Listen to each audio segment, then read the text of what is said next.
ആദരണീയ അധ്യക്ഷൻ,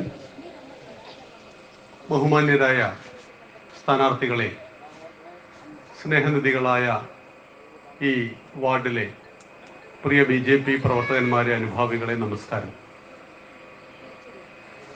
കഴിഞ്ഞ 5 വർഷം മുമ്പ് നിങ്ങളുടെ തൊട്ടടുത്ത ഈ പറമ്പിൽ ഒരു വലിയ പരിപാടി നടന്നപ്പോഴും അവിടെ പങ്കെടുക്കുവാനുള്ള ഒരു അവസരം എനിക്ക് ലഭിച്ചിട്ടുണ്ട്.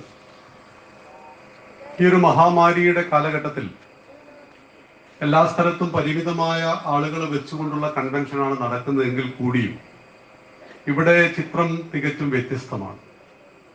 ധാരാളം അമ്മമാരെ കാണുന്നു.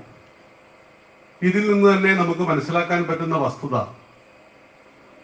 കഴിഞ്ഞ തിരഞ്ഞെടുപ്പിൽ നമുക്ക് 17 വോട്ടിന്റെ ഭൂരിപക്ഷമായിരുന്നുവെങ്കിൽ അത് 100 കണക്കിന് വോട്ടിന്റെ ഭൂരിപക്ഷത്തിലേക്ക് മാറ്റുവാൻ കഴിയുന്ന ഒരു സംഘടനാ ശക്തി നമുക്ക് ഈ വാർഡിലുണ്ട് എന്നതാണ്. തീർച്ചയായിട്ടും ഇത് BJPയുടെ കാലഘട്ടമാണ്. എല്ലാവർക്കും ഓരോ കാലഘട്ടമുണ്ട്. ലോകത്തിലെ ഏറ്റവും വലിയ രാഷ്ട്രീയ പാർട്ടിയുടെ സ്ഥാനാർത്ഥികളായിട്ടാണ് നിങ്ങൾ ഓരോരുത്തരും ഇവിടെ മത്സരിക്കുന്നത്. കഴിഞ്ഞ മാസം നമ്മുടെ ബീഹാറിൽ തെരഞ്ഞെടുപ്പ് നടന്നു.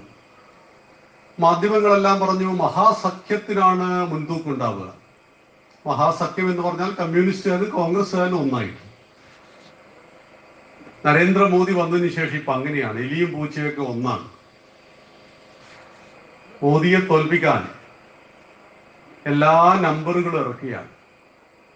രാഷ്ട്രീയത്തിലെ യാതൊരു സാമാന്യ മര്യാദയെയും പാലിക്കാതെ എല്ലാവരും പ്രയത്നിക്കുന്നു.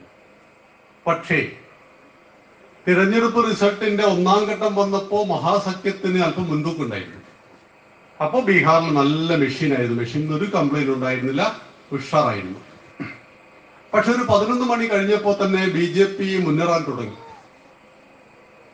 അപ്പോഴേക്കും വലിയ വലിയ ആരോപണങ്ങളും പ്രത്യാരോപണങ്ങളും ഒക്കെ ഉണ്ടായി. എന്നാൽ തിരഞ്ഞെടുപ്പിന്റെ അന്തിമ ഫലം വന്നപ്പോൾ വ്യക്തമായ ഭൂരിപക്ഷത്തോടുകൂടി NDA സഖ്യം ബീഹാറിൽ അധികാരത്തിൽ തിരിച്ചെത്തി. എന്തുകൊണ്ട്? അവിടെയാണ് നമ്മുടെ അമ്മമാരുടെ മറുപടിയുണ്ട്.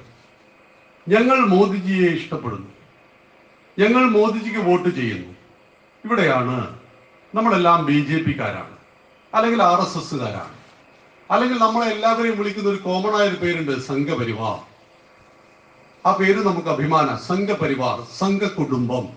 നമ്മളൊരു കുടുംബമാണ്. നമ്മൾ എന്താണ് എന്ന് നമുക്കറിയാം. പക്ഷെ അതൊന്നുകൂടി ഓർമ്മിപ്പിക്കാൻ വേണ്ടിയിട്ടാണ് ഞാൻ ഇവിടെ വന്നിരിക്കുന്നത്.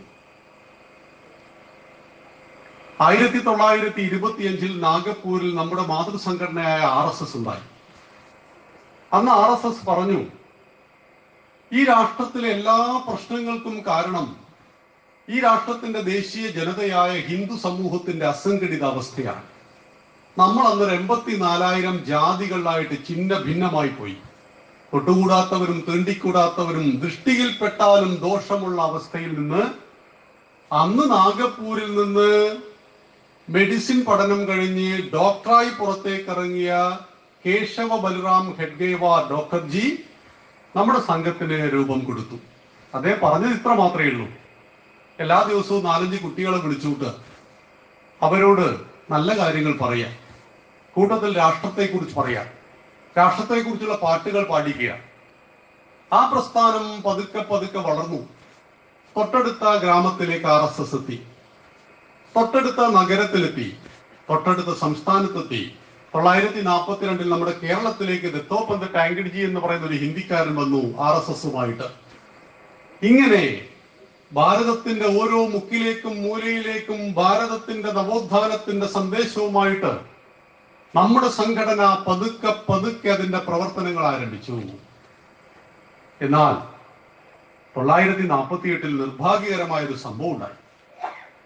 ഡോക്ടർജി 1940 മരിച്ചു. അതിനുശേഷം പരംപൂജനീയ ഗുരുജി RSSന്റെ നേതൃത്വം ഏറ്റെടുത്തപ്പോൾ 1948 ജനുവരി 30 നാഥുറാം വിനായക് ഗോഡ്സെയുടെ വെടിയേറ്റ് മഹാത്മാഗാന്ധി മരിച്ചു. മഹാത്മാഗാന്ധിയെ കൊന്നു. ആര്? RSSകാരനായ ഗോഡ്സെ. അതായിരുന്നു ആരോപണം. നമ്മൾ RSSകാര് എല്ലാ ദിവസവും രാവിലെ ജപിക്കുന്ന ഒരു ഏകാത്മതാ സ്തോത്രമുണ്ട്. ഇതിൽ മഹാത്മാഗാന്ധിയെ സ്മരിക്കുന്നു. ദാദാബായി ഗോപബന്ധു തിലകോ ഗാന്ധിരാതൃത രമണോ മാളവീയശ്ച ശ്രീ സുബ്രഹ്മണ്യ ഭാരതി എന്ന് പറയുന്ന ശ്ലോകം. മഹാത്മാഗാന്ധിയെ RSS വെടിവെച്ച് കൊന്നു. അങ്ങനെ RSSനെ നിരോധിച്ചു. RSSന്റെ തലവരെ പിടിച്ച് ജയിലിലിട്ടു. കാരണം രാഷ്ട്രത്തിന് സ്വാതന്ത്ര്യം കിട്ടിയിട്ട് ഏതാനും മാസങ്ങൾക്ക് ശേഷം രാഷ്ട്രപിതാവിനെ വെടിവെച്ച് കൊന്ന ഒരു സംഘടന പിന്നീട് ഉണ്ടാകാൻ പാടുണ്ടോ? പക്ഷേ നമുക്ക് നമ്മുടെ ഭാഗ്യത്തിന് അന്നൊരു ആഭ്യന്തര വകുപ്പ് മന്ത്രി നമുക്കുണ്ടായിരുന്നു, സർദാർ പട്ടേൽ. RSSന്റെ തലവൻ ജയിലറക്കുള്ളിലായി. അദ്ദേഹം അവിടുന്ന് സർദാർ പട്ടേലുമായിട്ട് ബന്ധപ്പെട്ടു. അദ്ദേഹത്തോട് പറഞ്ഞു, പ്രത്യക്ഷമായോ പരോക്ഷമായോ മഹാത്മാഗാന്ധിയുടെ വധത്തിന് പിറകിൽ RSSന് പങ്കുണ്ടെങ്കിൽ എന്നെ ഈ ജയിലിൽ നിന്നും ഒരിക്കലും തുറന്നു വിടരുത്, RSSന്റെ നിരോധനം പിൻവലിക്കരുത്. പക്ഷേ അങ്ങ് സത്യത്തെ സത്യമായി കാണുവാൻ ആഗ്രഹിക്കുന്നവരാണെന്ന് എനിക്കറിയാം. അങ്ങനെയുള്ളൊരു ഉപപ്രധാനമന്ത്രി, ആഭ്യന്തര വകുപ്പ് മന്ത്രി നമുക്കുണ്ടായിരുന്നു. അങ്ങനെ അന്വേഷണ കമ്മീഷനെ വെച്ചു. ആ കമ്മീഷൻ പറഞ്ഞു RSS ഇതിന് യാതൊരു ബന്ധവുമില്ല. ഈ നാഥുറാം വിനായക് ഗോഡ്സെ എന്ന് പറയുന്ന 1940 കാലഘട്ടത്തിൽ RSSന്റെ ശാഖയിൽ പോയിട്ടുണ്ട്. എന്തിനു വേണ്ടിയിട്ടാണ്? RSSന്റെ പ്രവർത്തകന്മാരെ ഉപയോഗിച്ച് സായുധ വിപ്ലവം നടത്തുവാൻ വേണ്ടിയിട്ട്. അതല്ലാത്ത മറ്റൊരു ബന്ധവുമില്ല. അതോടുകൂടി RSSന്റെ നിരോധനം പിൻവലിച്ചു. അപ്പൊ നമ്മുടെ നാട്ടിൽ ഇന്നും കോൺഗ്രസ്സുകാരും കമ്മ്യൂണിസ്റ്റുകാരൊക്കെ പറഞ്ഞു നിങ്ങൾ ഗാന്ധിയെ കൊന്ന ആളുകളാണ്. അങ്ങനെ ഏതെങ്കിലും ഒരു കോൺഗ്രസ്സുകാരൻ പറഞ്ഞാൽ നമുക്ക് അങ്ങോട്ട് ചോദിക്കാം. 1948 ജനുവരി 30 മഹാത്മജി കൊല്ലപ്പെട്ടു. അതിന്റെ പേരിൽ RSSനെ ഫെബ്രുവരി 4 നിരോധിച്ചു. പിന്നെ 18 മാസം കഴിഞ്ഞിട്ട് ജവഹർലാൽ നെഹ്റു എന്തിനാ RSSന്റെ നിരോധനം പിൻവലിച്ചത്? നമുക്ക് അങ്ങോട്ട് ചോദിച്ചൂടെ? അപ്പൊ RSSന് അതിന്റെ പേരിൽ യാതൊരു പങ്കുമില്ലെന്ന് മനസ്സിലായപ്പോൾ നമ്മുടെ അന്വേഷണ കമ്മീഷൻ തീർച്ചയായിട്ടും റിപ്പോർട്ടിന്റെ അടിസ്ഥാനത്തിൽ നിരോധനം പിൻവലിച്ചു. അന്ന് നമ്മുടെ സ്ഥാപകനായ ഡോക്ടർ ജി പറഞ്ഞിട്ടുണ്ട്, രാഷ്ട്രീയം അധികാരം വ്യക്തിയെ ദുഷിപ്പിക്കും, പ്രശസ്തി പ്രവർത്തനത്തിലെ ശ്രദ്ധയെ കുറച്ചു കളയും. അതുകൊണ്ട് RSS ഒരിക്കലും രാഷ്ട്രീയ രാജനൈതിക അധികാരത്തിന്റെ മേഖലയിൽ പോകരുത്. എന്നാൽ ഇന്ത്യൻ പാർലമെന്റിൽ RSSനെ നിരോധിച്ചപ്പോൾ RSSന് വേണ്ടി ശബ്ദിക്കുവാൻ ഒരു നാവ് പോലും ഇല്ലാത്ത അവസ്ഥ വന്നപ്പോൾ പരംപൂജനീയ ഗുരുജി പറഞ്ഞു, നമുക്കും ഒരു രാഷ്ട്രീയ പ്രസ്ഥാനം വേണം. അങ്ങനെ 1950 നമ്മുടെ കുടുംബത്തിൽ നിന്നും ഒരു രാഷ്ട്രീയ പ്രസ്ഥാനമുണ്ടായി. ഇന്നത്തെ BJPയുടെ ആദ്യ രൂപമായ ഭാരതീയ ജനസംഘം. ജനസംഘം ഉണ്ടായി 1951 തെരഞ്ഞെടുപ്പിൽ നമ്മൾ മത്സരിച്ചു. നമുക്ക് 3 സീറ്റ് കിട്ടി. 3.25% വോട്ടും കിട്ടി. ദേശീയ കക്ഷിയായി മാറി ആദ്യത്തെ തെരഞ്ഞെടുപ്പിൽ. അന്ന് നമ്മളൊരു പ്രതിജ്ഞ ചെയ്തു. ഏതൊരു ഇന്ത്യൻ പാർലമെന്റ് ഉപയോഗിച്ചാണോ RSSനെ ഇല്ലാതാക്കുവാൻ ജവഹർലാൽ നെഹ്റു പരിശ്രമിച്ചത്, അതേ ഇന്ത്യൻ പാർലമെന്റ് RSSകാരെ കൊണ്ട് ഞങ്ങൾ കുത്തി നിറക്കുമെന്നായിരുന്നു ആ പ്രതിജ്ഞ. 2014 തിരഞ്ഞെടുപ്പിന്റെ റിസൾട്ട് വന്നപ്പോ ഇന്ത്യൻ പ്രധാനമന്ത്രി അടക്കം നരേന്ദ്രമോദിജി അടക്കം കാക്കി ട്രൗസർ ധരിച്ച 282 RSSകാരെ കൊണ്ട് ഇന്ത്യൻ പാർലമെന്റ് നമ്മൾ കുത്തി നിറച്ച് കാണിച്ചു കൊടുത്തു. Challenge and response. ജീവിതത്തിൽ വെല്ലുവിളികൾ ധാരാളം ഉണ്ടാവും, പതറിപ്പോകരുത്. അത് വ്യക്തി ജീവിതത്തിലുണ്ടാവും, കുടുംബ ജീവിതത്തിലുണ്ടാവും. വെല്ലുവിളികൾക്ക് മുന്നിൽ പതറാതെ വെല്ലുവിളികളെ ഏറ്റെടുത്തുകൊണ്ട് അതിനെ അതിജീവിക്കുവാൻ എങ്ങനെ കഴിയുമെന്നതിന്റെ മകുടോദാഹരണമാണ് RSS. ആ RSSന്റെ കുടുംബത്തിൽ നിന്നും ജനസംഘം എന്ന് പറയുന്ന രാഷ്ട്രീയ പാർട്ടി ഉണ്ടായി. നമ്മൾ ഘട്ടം ഘട്ടമായി വളർന്നു. അങ്ങനെ 1964 ജവഹർലാൽ നെഹ്റുജി മരിച്ചു. നെഹ്റുജിക്ക് ശേഷം പ്രധാനമന്ത്രിയാകുവാൻ ഇന്ദിരാഗാന്ധി പരിശ്രമിച്ചു. എങ്കിലും ഒരു പറ്റം കോൺഗ്രസ്സുകാർ സമ്മതിച്ചില്ല. ഇന്ദിരയ്ക്ക് പക്വതയില്ല എന്ന് പറഞ്ഞു. അങ്ങനെ ലാൽ ബഹദൂർ ശാസ്ത്രിജി എന്ന് പറയുന്ന ഒരു സാത്വികനായ ഒരു മനുഷ്യൻ നമ്മുടെ പ്രധാനമന്ത്രിയായി. 1965 ഇന്ത്യയും പാകിസ്ഥാനും തമ്മിൽ യുദ്ധം ഉണ്ടായി. നമ്മൾ അടിച്ച് നിരത്തി പാകിസ്ഥാനെ. ദിവസങ്ങൾ കൊണ്ട് നമ്മൾ പാകിസ്ഥാനെ തോൽപ്പിച്ചു. ഈ സമയത്ത് ഇന്ത്യയും പാകിസ്ഥാനും തമ്മിലുള്ള സമാധാന ഉടമ്പടി കരാർ ഒപ്പിടാൻ വേണ്ടിയിട്ട് ഇന്ത്യൻ പ്രധാനമന്ത്രിയെ താഷ്കന്റിലേക്ക് വിളിച്ചു. അപ്പൊ പരംപൂജനെ ഗുരുജി പറഞ്ഞു, ഒരു ചതിയുണ്ട് ഇതിൽ. ഇന്ത്യൻ പ്രധാനമന്ത്രി പോകരുത്, ജയിച്ചത് നമ്മളാണ്, നമ്മൾ പറയുന്നിടത്തേക്ക് ആ പാകിസ്ഥാൻ പ്രധാനമന്ത്രി വരട്ടെ. പക്ഷെ കേട്ടില്ല. വർഗീയ സംഘടനയാണല്ലോ RSSന്റെ തലവനാണല്ലോ പറയുന്നത്. ജീവനോടുകൂടി താഷ്കന്റിലേക്ക് പോയ ഇന്ത്യൻ പ്രധാനമന്ത്രിയുടെ നീലിച്ച ശവശരീരം ദിവസങ്ങൾ കൊണ്ട് തിരിച്ചു കൊണ്ടുവന്നു. ലാൽ ബഹദൂർ ശാസ്ത്രിജിയെ ഹോട്ടൽ മുറിയിൽ വെച്ച് വിഷം കൊടുത്തു കൊന്നതാണ് എന്ന പ്രബലമായ ചർച്ച ഇന്നും നടന്നുകൊണ്ടിരിക്കുന്നു. തുടർന്ന് ഇന്ദിരാഗാന്ധി ഇന്ത്യയുടെ പ്രധാനമന്ത്രിയായി. ഇന്ദിരാഗാന്ധി പ്രധാനമന്ത്രിയായി തെരഞ്ഞെടുപ്പിനെ നേരിട്ടപ്പോൾ അവർക്ക് വേണ്ടത്ര സീറ്റ് കിട്ടിയില്ല. നെഹ്റുവിന് ശേഷം അവർ അധികാരത്തിൽ വന്നപ്പോൾ അവർക്ക് 282 സീറ്റേ കിട്ടിയുള്ളൂ. അതോടുകൂടി അവർ കോൺഗ്രസുമായിട്ട് പിണങ്ങിയിട്ട് കമ്മ്യൂണിസ്റ്റുകളുമായിട്ട് എടുത്തു. അന്ന് നമ്മുടെ നാട്ടിലെ കമ്മ്യൂണിസ്റ്റ് പാർട്ടി ഇന്നത്തെ പാർട്ടിയൊന്നുമില്ല കേട്ടോ. 2 സീറ്റും 3 സീറ്റും മറ്റ് ബ്രാഞ്ച് ഇല്ലാത്ത അവസ്ഥയൊന്നുമല്ല. ആഫ്റ്റർ നെഹ്റു EMS, നെഹ്റുവിന് ശേഷം ഇന്ത്യ ഞങ്ങൾ ഭരിക്കും എന്ന് പ്രഖ്യാപിച്ച പാർട്ടിയാ. ലോകസഭയിൽ സുന്ദരയ്യ, ലോകസഭയിൽ AKG, രാജ്യസഭയിൽ സുന്ദരയ്യ. 3 സംസ്ഥാനങ്ങൾ ഭരിച്ചുകൊണ്ടിരിക്കുന്ന കക്ഷി 9 സംസ്ഥാനങ്ങളിൽ പ്രബല ശക്തി. ആ ശക്തിക്കൊപ്പം 68 ശേഷം ഇന്ദിരാഗാന്ധി ലയിച്ചു. ലയിക്കല്ല, ഒരു അണ്ടർസ്റ്റാൻഡിംഗ് ഉണ്ടാക്കി. അങ്ങനെ ഇന്ദിരാഗാന്ധിയോട് കമ്മ്യൂണിസ്റ്റുകൾ പറഞ്ഞു, ഞങ്ങൾക്ക് ഈ പറയുന്ന വടക്കേ ഇന്ത്യയിൽ ഒരു കേന്ദ്രം വേണം. ആ കേന്ദ്രത്തിന് വേണ്ടി ഡൽഹിയിലെ ആരാവലി പർവ്വതത്തിന്റെ ചുവട്ടിലെ 1000 ഏക്കർ ഭൂമിയിൽ ഞങ്ങൾക്കൊരു യൂണിവേഴ്സിറ്റി ഉണ്ടാക്കി തരണം. അതിന്റെ പേരാണ് JNU. കേട്ടിട്ടില്ലേ നിങ്ങൾ? രാഷ്ട്രവിരുദ്ധ പ്രവർത്തനത്തിന്റെ ഈറ്റില്ലം. കനയ്യകുമാറിന്റെയും ഒമർ ഖാലിദിന്റെയും അപരാജിതമാരുടെയും ഈറ്റില്ലം. പ്രകാശ് കാരാട്ടിന്റെയും സീതാറാം യെച്ചൂരിയുടെയും കേന്ദ്രം. അങ്ങനെ 1000 ഏക്കർ ഭൂമിയിൽ JNU ഉണ്ടാക്കി കൊടുത്തു. JNUവിന് പേരിട്ട് കൊടുത്തത് ഇന്ദിരാഗാന്ധിയുടെ അച്ഛന്റെ പേരായ ജവഹർലാൽ നെഹ്റുവിന്റെ പേരിൽ വന്നു. അവിടെ വിചിത്രമായ ചില നിയമങ്ങൾ ഉണ്ടാക്കി. ഗവേഷണത്തിന് സമയപരിധിയില്ല. 10ാമത്തെ 20ാമത്തെ വയസ്സിൽ ഗവേഷണം തുടങ്ങിയാൽ 50 വയസ്സ് വരെ വേണമെങ്കിൽ നിങ്ങൾക്ക് അവിടെ ഗവേഷണം നടത്താം. രണ്ടാമത്തെ എന്താണ്? വിരമിച്ച അധ്യാപകനാണ് പകരം അധ്യാപകനെ നിയമിക്കുക. ഇങ്ങനെ 69 കമ്മ്യൂണിസ്റ്റുകളുമായിട്ടാണ് ഇന്ദിരാഗാന്ധി മുന്നോട്ട് പോയി. അങ്ങനെ കാലം മുന്നോട്ട് പോകുന്തോറും ജനസംഘവും RSSും അതിന്റെ പ്രവർത്തനത്തെയും പ്രബലമാക്കി. ഈ സമയത്താണ് 71 ഇന്ത്യയും പാകിസ്ഥാനും രണ്ടാമതും അടിച്ചത്. ഈ സമയത്ത് ഇന്ദിരാഗാന്ധിയെ ദുർഗ എന്ന് വിശേഷിപ്പിച്ചു അടൽജി. നമ്മൾ പാകിസ്ഥാനെ നിരത്തി. മാത്രമല്ല, പാകിസ്ഥാനിൽ നിന്നും ബംഗ്ലാദേശിന് മോചനം കൊടുത്തു.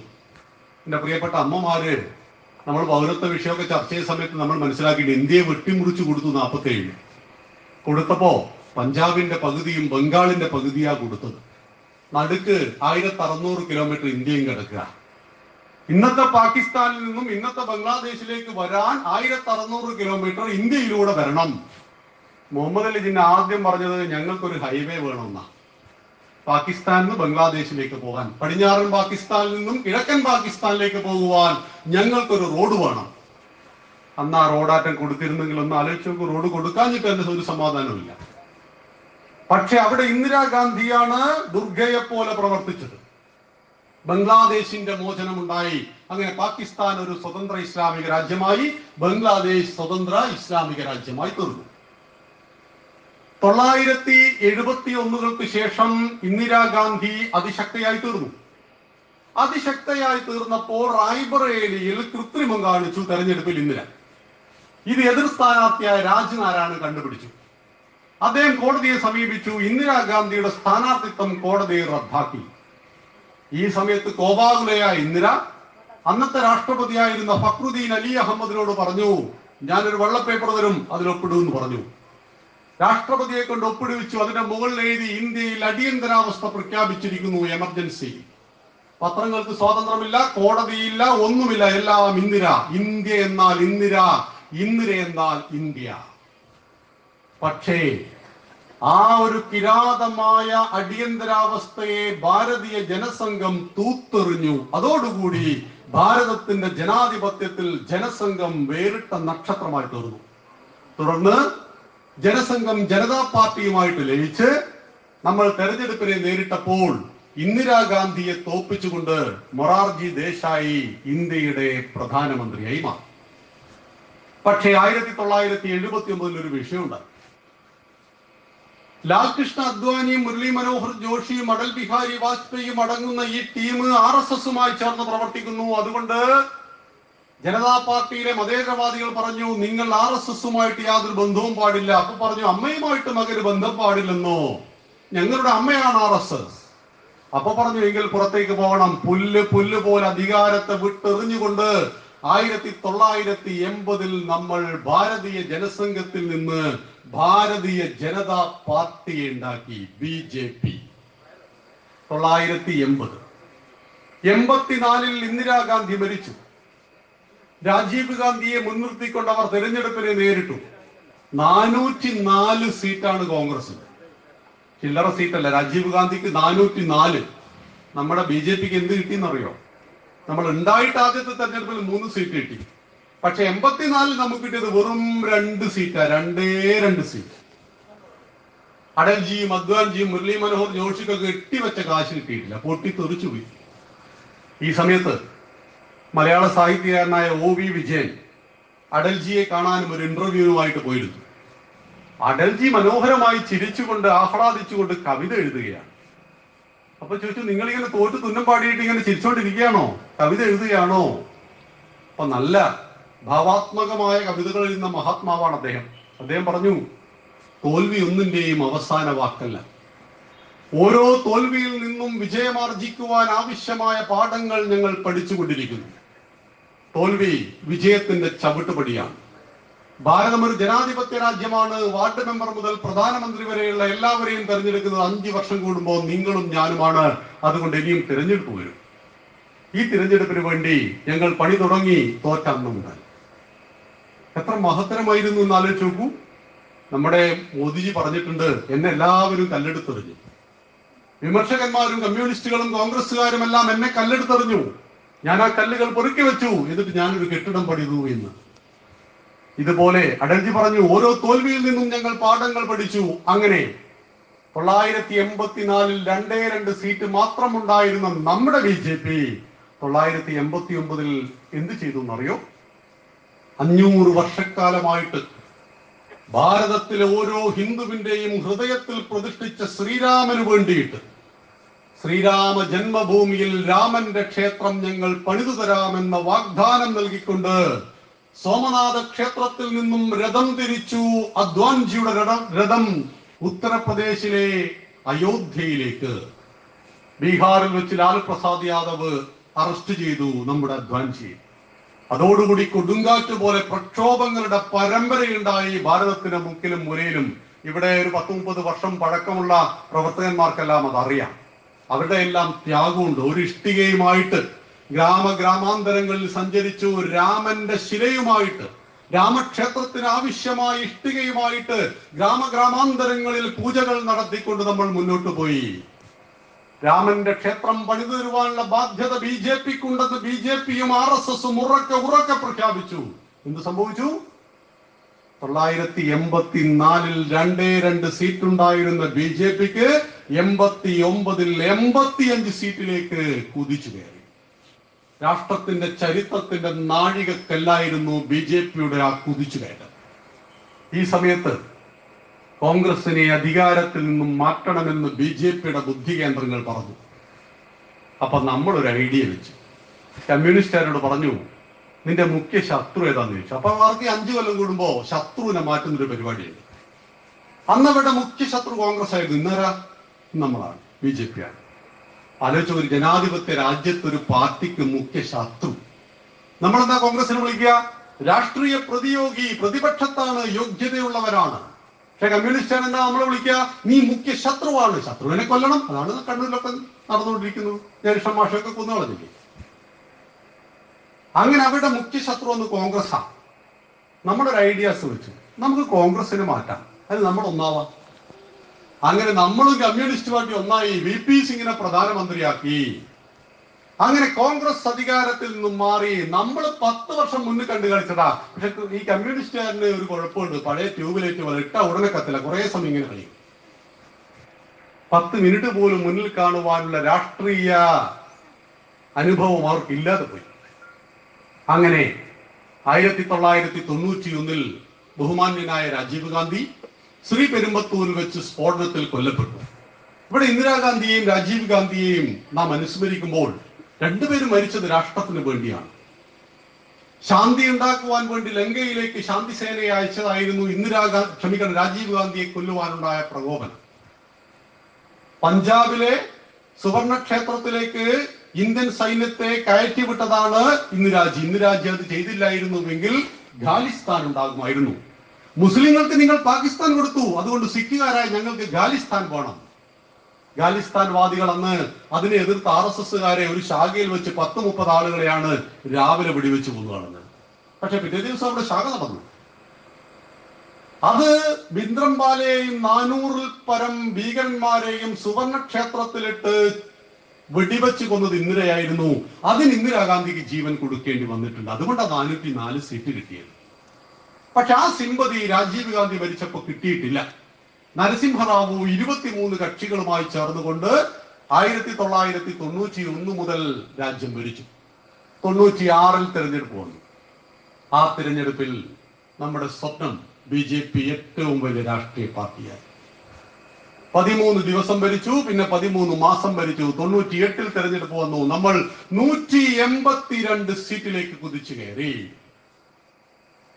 കോൺഗ്രസുകാരനല്ലാത്തൊരു പ്രധാനമന്ത്രി ഇന്ത്യൻ രാഷ്ട്രീയത്തിൽ നിന്ന് ഉദിച്ചുയർന്നു. അദ്ദേഹം ഭാരതത്തിന്റെ ഭരണം 5 കൊല്ലം പൂർത്തിയാക്കി.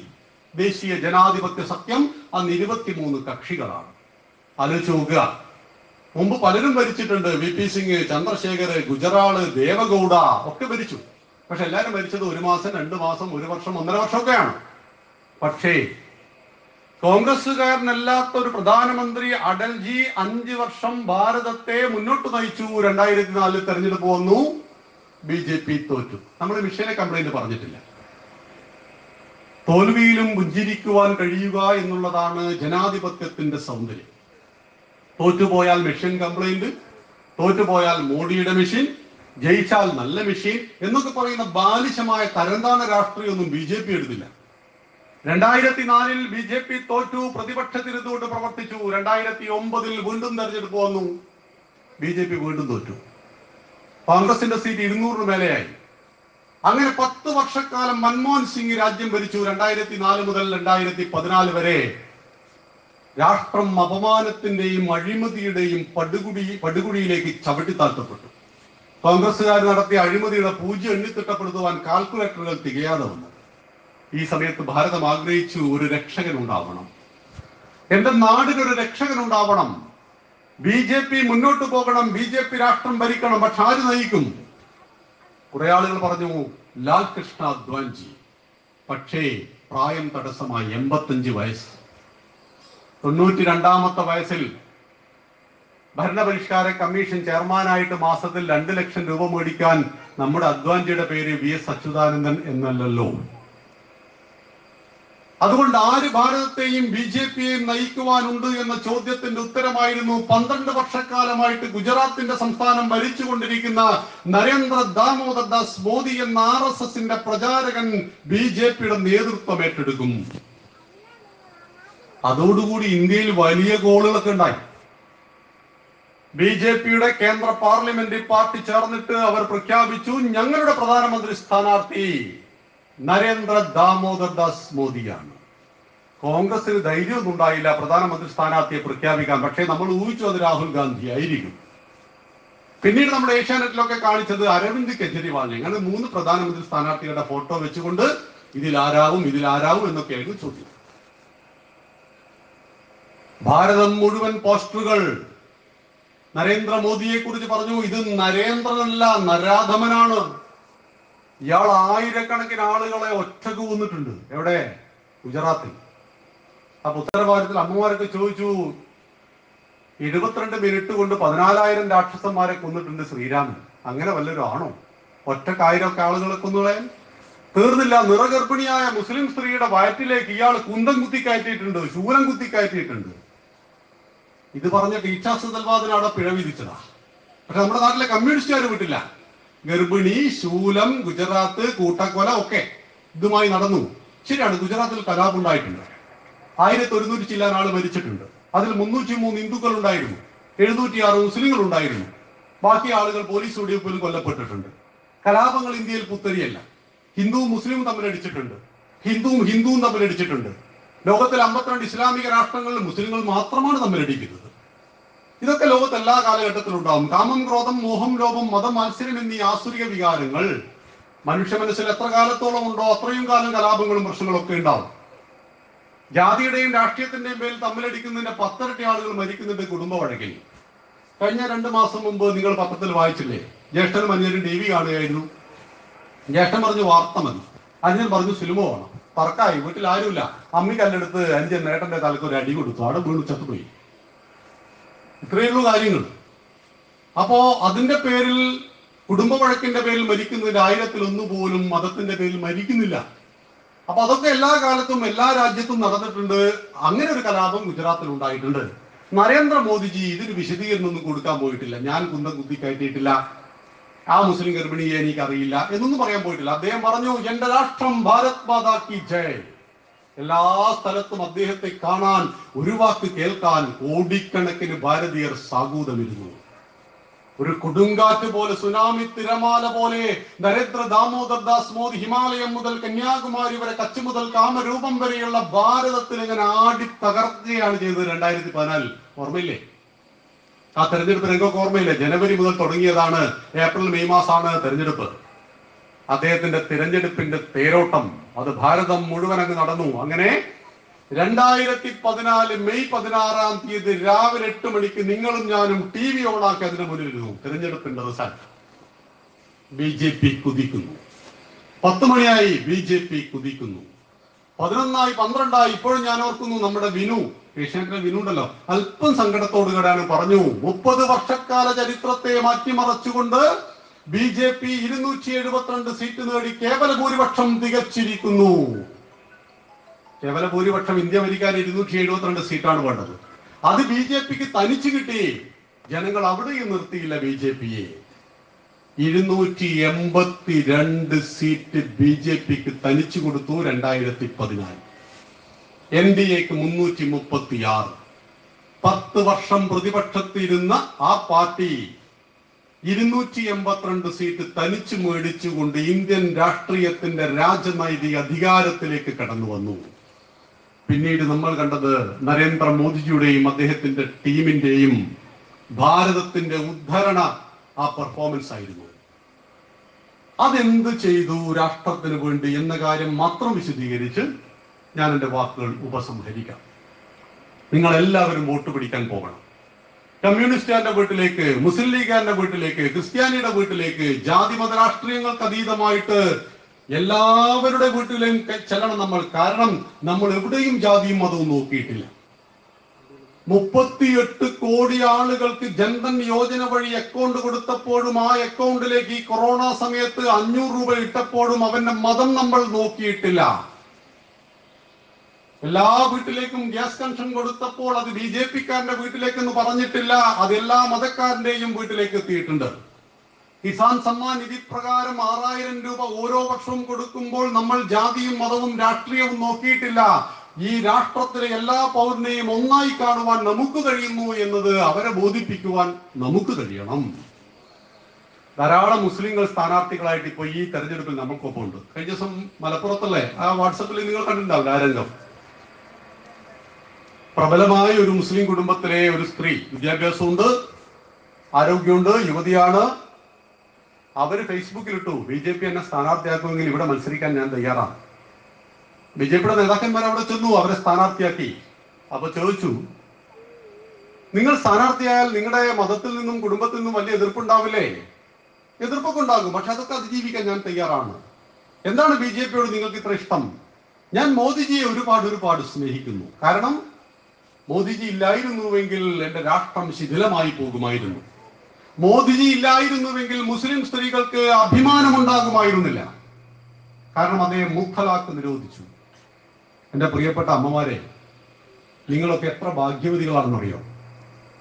നിങ്ങൾ ഹിന്ദു സ്ത്രീകളായതുകൊണ്ട് നിങ്ങൾക്ക് ഇവിടെ ഞാൻ സംസാരിക്കുമ്പോ ആണിനൊപ്പം ഇരിക. നിങ്ങൾ മുസ്ലിം സ്ത്രീകളായാൽ ഇവിടെ ഒരു മറയുണ്ടാവും. മൊയ്ലാർക്ക് നിങ്ങളെയും കാണാൻ പറ്റില്ല, നിങ്ങൾക്ക് മൊയ്ലാറേയും കാണാൻ പറ്റില്ല. ഇപ്പൊ മലപ്പുറം ജില്ലയിലെ ഒരുപാട് പോസ്റ്റുകൾ വന്നപ്പോ സങ്കടം തോന്നി. റഫീഖിന്റെ ഭാര്യയ്ക്ക് വോട്ട് ചെയ്യുക, ഭാര്യയുടെ സ്ഥാനത്ത് പൂമ്പാറ്റ. ഒരാള് കല്യാണം കഴിച്ചപ്പോ അവന്റെ ഫോട്ടോ ഉണ്ട്, ഭാര്യയുടെ സ്ഥാനത്ത് പൂമ്പാറ്റ. അപ്പൊ ഒരു സോഷ്യൽ മീഡിയയിൽ കമന്റ് വന്ന, പൂമ്പാറ്റയ്ക്ക് ജീവിതം കൊടുത്ത ഇവനൊക്കെ നമ്മൾ നമസ്കരിക്കണം. ആലോചിച്ച് നോക്കൂ, നിങ്ങൾ ഹിന്ദു സ്ത്രീകൾ, നിങ്ങൾക്ക് രാഷ്ട്രപതിയാവാം. പ്രതിഭാ പാട്ടീൽ രാഷ്ട്രപതിയായിട്ടുണ്ട്.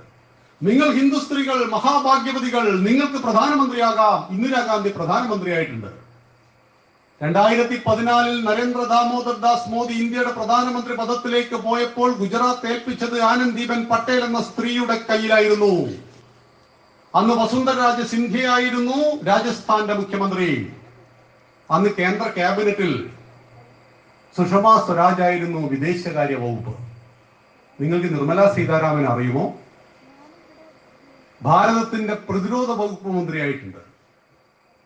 ലക്ഷോപലക്ഷം ഭാരത സൈനികന്മാർ ചാടിയണീറ്റ് സല്യൂട്ട് അടിക്കുമായിരുന്നു 50 വയസ്സുള്ള നിർമ്മല സീതാരാമനെ കാണുമ്പോൾ. ഇന്നും അങ്ങനെ തന്നെ ധനകാര്യ വകുപ്പ് മന്ത്രിയാണ്.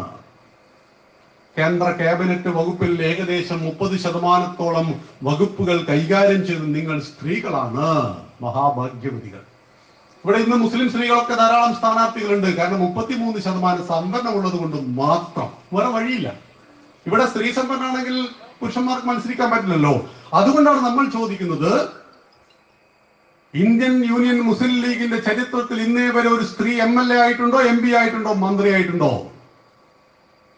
എന്നാൽ നിങ്ങൾ ഹിന്ദു സ്ത്രീകൾക്ക് രാഷ്ട്രപതിയാകുവാനും പ്രധാനമന്ത്രിയാകുവാനും രാജ്യരക്ഷാ വകുപ്പ് മന്ത്രിയാകുവാനും സ്ത്രീ ആയത് തടസ്സമല്ല. എത്ര നാരിസ്ത്യ പൂജ്യന്തേ രമന്തേ തത്ര ദേവത. എവിടെ സ്ത്രീ പൂജിക്കപ്പെടുന്നുവോ അവിടെ ദേവതമാർ സന്തോഷിക്കപ്പെടുന്നു എന്ന് പറഞ്ഞവരാണ് നമ്മൾ ഭാരതീയർ. എത്ര പദവിയും എത്ര സ്ഥാനവും പുരുഷനുണ്ടോ അത്ര തന്നെയുണ്ട്. കാരണം പ്രകൃതിക്ക് 2 ഭാവങ്ങളേ ഉള്ളൂ, ഒന്ന് പുരുഷൻ, ഒന്ന് സ്ത്രീ. ഒന്നില്ലാതെ മറ്റൊന്നില്ല. മിസിസ് മേനോൻ എന്ന ഇംഗ്ലീഷുകാർ പറയാ, മേനോന്റെ ഭാര്യ. മേനോന്റെ ഭാര്യയുടെ പേരെന്താ അതറിയില്ല. മേനോനാണ് ആള്, മേനോന്റെ ഭാര്യ. പക്ഷെ ഭാരതം പറഞ്ഞു രാധാകൃഷ്ണൻ, രാധയുടെ കൃഷ്ണൻ. പാർവതി പരമേശ്വരൻ, പാർവതിയുടെ പരമേശ്വരൻ. സീതാറാം, സീതയുടെ രാമൻ. പെണ്ണിന്റെ പേരാണ് ആദ്യം വെച്ചത്. അവിടെയാണ് കയറി ചെല്ലുവാൻ നിങ്ങൾ തയ്യാറാണോ? ഏത് പടവുകളും കയറി ചെല്ലുവാൻ ഭാരതത്തിൽ സാധ്യമാണ്. കാരണം നിങ്ങൾ ഹിന്ദു സ്ത്രീകളാണ്. ഞാൻ സാന്ദർഭികവശാൽ അങ്ങനെ ഹിന്ദു എന്ന് പറയാനുള്ള കാരണം, മതപരിവർത്തനം ചെയ്യുന്നുണ്ട് നമ്മുടെ കൂട്ടത്തിൽ നിന്ന് പലരും. കാരണം മനുസ്മൃതിയിൽ പറഞ്ഞിട്ടുണ്ട് പോലും സ്ത്രീകൾക്ക് സ്വാതന്ത്ര്യം ഇല്ലാന്ന്. സ്ത്രീകൾക്ക് സ്വാതന്ത്ര്യം ഇല്ല എന്ന് മനുസ്മൃതിയിൽ പറഞ്ഞു നിന്ന് കൂട്ടുക. പറഞ്ഞിട്ടുണ്ടോ ഇല്ലയോ എന്ന് നമുക്ക് പിന്നീട് ചർച്ച ചെയ്യാം. അങ്ങനെയാണെങ്കിൽ ഹിന്ദുക്കൾ അതിനനുസരിക്കുന്നുണ്ടോ? ഇപ്പൊ ഇല്ലല്ലോ. രാഷ്ട്രപതിയാകുവാൻ സ്ത്രീക്ക് പറ്റുന്നുണ്ട്, പ്രധാനമന്ത്രിയാകുവാൻ ഹിന്ദു സ്ത്രീക്ക് പറ്റുന്നുണ്ട്, രാജ്യരക്ഷാ വകുപ്പ് മന്ത്രിയാവാൻ ഹിന്ദു സ്ത്രീക്ക് പറ്റുന്നുണ്ട്. പിന്നെന്ത് മനുസ്മൃതി? അവിടെയാണ് നാം നമ്മുടെ സ്വാതന്ത്ര്യത്തെ അറിയേണ്ടത്. അങ്ങനെ 2014 മെയ് 26 സാർക്ക് രാജ്യങ്ങളെ സാക്ഷിയാക്കി, അസ്തമയ സൂര്യനെ സാക്ഷിയാക്കി നരേന്ദ്ര ദാമോദർ ദാസ് മോദി ഭാരതത്തിന്റെ പ്രധാനമന്ത്രിയായി സത്യപ്രതിജ്ഞ ചെയ്തു. പിന്നീട് അദ്ദേഹം നടത്തിയ പദ്ധതികൾ 300-ൽ പരം പദ്ധതികളുണ്ട്. ഇത് 2-3 പദ്ധതികൾ മാത്രം നിങ്ങൾ സമാജത്തെ പരിചയപ്പെടുത്തുക. സാന്ദർഭവശാൽ ഞാൻ ചോദിക്കട്ടെ, 10 വയസ്സിന് ചുവട്ടിലുള്ള പെൺകുട്ടികൾ എത്ര വീട്ടിലുണ്ട് ഇവിടെ? ജസ്റ്റ് ഒന്ന് കൈവെക്കും. 10 വയസ്സിന് ചുവട്ടുള്ള പെൺകുട്ടികൾ നമ്മുടെ ഏതൊക്കെ വീട്ടിലുണ്ട്? ഉണ്ടാവില്ലേ? കുറച്ച് വീടുകൾ ഉണ്ടാവില്ലേ? ഓക്കെ. നിങ്ങൾ സുകന്യാ സമൃദ്ധി ചേർന്നിട്ടുണ്ടോ?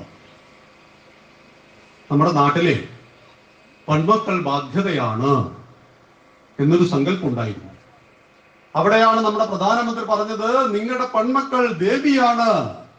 33 കോടി ദൈവങ്ങളിൽ പകുതിയിലേറെ നിങ്ങൾക്ക് സംവരണ. അവിടെ 33% 56% സ്ത്രീ ദൈവങ്ങളാണ്, ദേവിയും ഭഗവതിയാണ്. അവിടെയാണ് 10 വയസ്സിന് ചുവട്ടിലുള്ള ഒരു പെൺകുട്ടിയുടെ അച്ഛനോ അമ്മയോ 1000 രൂപ മാസാമാസം പോസ്റ്റ് ഓഫീസിൽ ഡിപ്പോസിറ്റ് ചെയ്യുന്നു. ഒരു വർഷം 12,000 വെക്കുന്നു, 14 കൊല്ലം കൊണ്ട് 1,68,000 വെക്കുന്നു. നിങ്ങൾക്ക് തിരിച്ചു കിട്ടുന്നത് അവരുടെ വിവാഹപ്രായ സമയത്ത് 6 ലക്ഷത്തിൽ പരം രൂപ. സുകന്യാ സമൃദ്ധി. ക്രിസ്ത്യാനികൾ മുഴുവൻ ചേർന്ന് കേട്ടോ. ഇടയലേഖനം വായിച്ചിട്ട് പ്രധാനമായിട്ടും BJPയുടെ വീട്ടിൽ നിന്ന് കാര്യമായിട്ട് ആരും ചേർന്നിട്ടുണ്ടാവില്ല. ഞാൻ എഴുതി സംസാരിക്കുന്നതല്ല.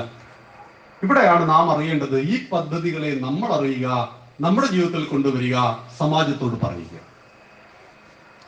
നമ്മുടെ നരേന്ദ്രമോദിജി 38 കോടി ആളുകൾക്ക് ജൻധൻ യോജന വഴി അക്കൗണ്ട് കൊടുത്തു. അപ്പൊ ഒരു ചോദ്യമുണ്ട്, പിണറായി സർക്കാർ നമ്മുടെ വീട്ടിൽ നേരിട്ട് പൈസ എത്തിക്കുമ്പോൾ നമുക്കിതിന് അക്കൗണ്ട്?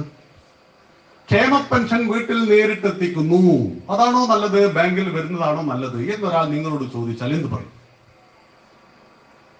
നമ്മുടെ നാട്ടിലെ ജനകീർത്തിയും ദേവകീർത്തിയും പറയും, പിണറായി സർക്കാർ ഞങ്ങളൊന്നും ചെയ്യാതെ ഞങ്ങളുടെ വീട്ടിൽ ക്ഷേമ പെൻഷൻ കൊണ്ടുതരുന്നു.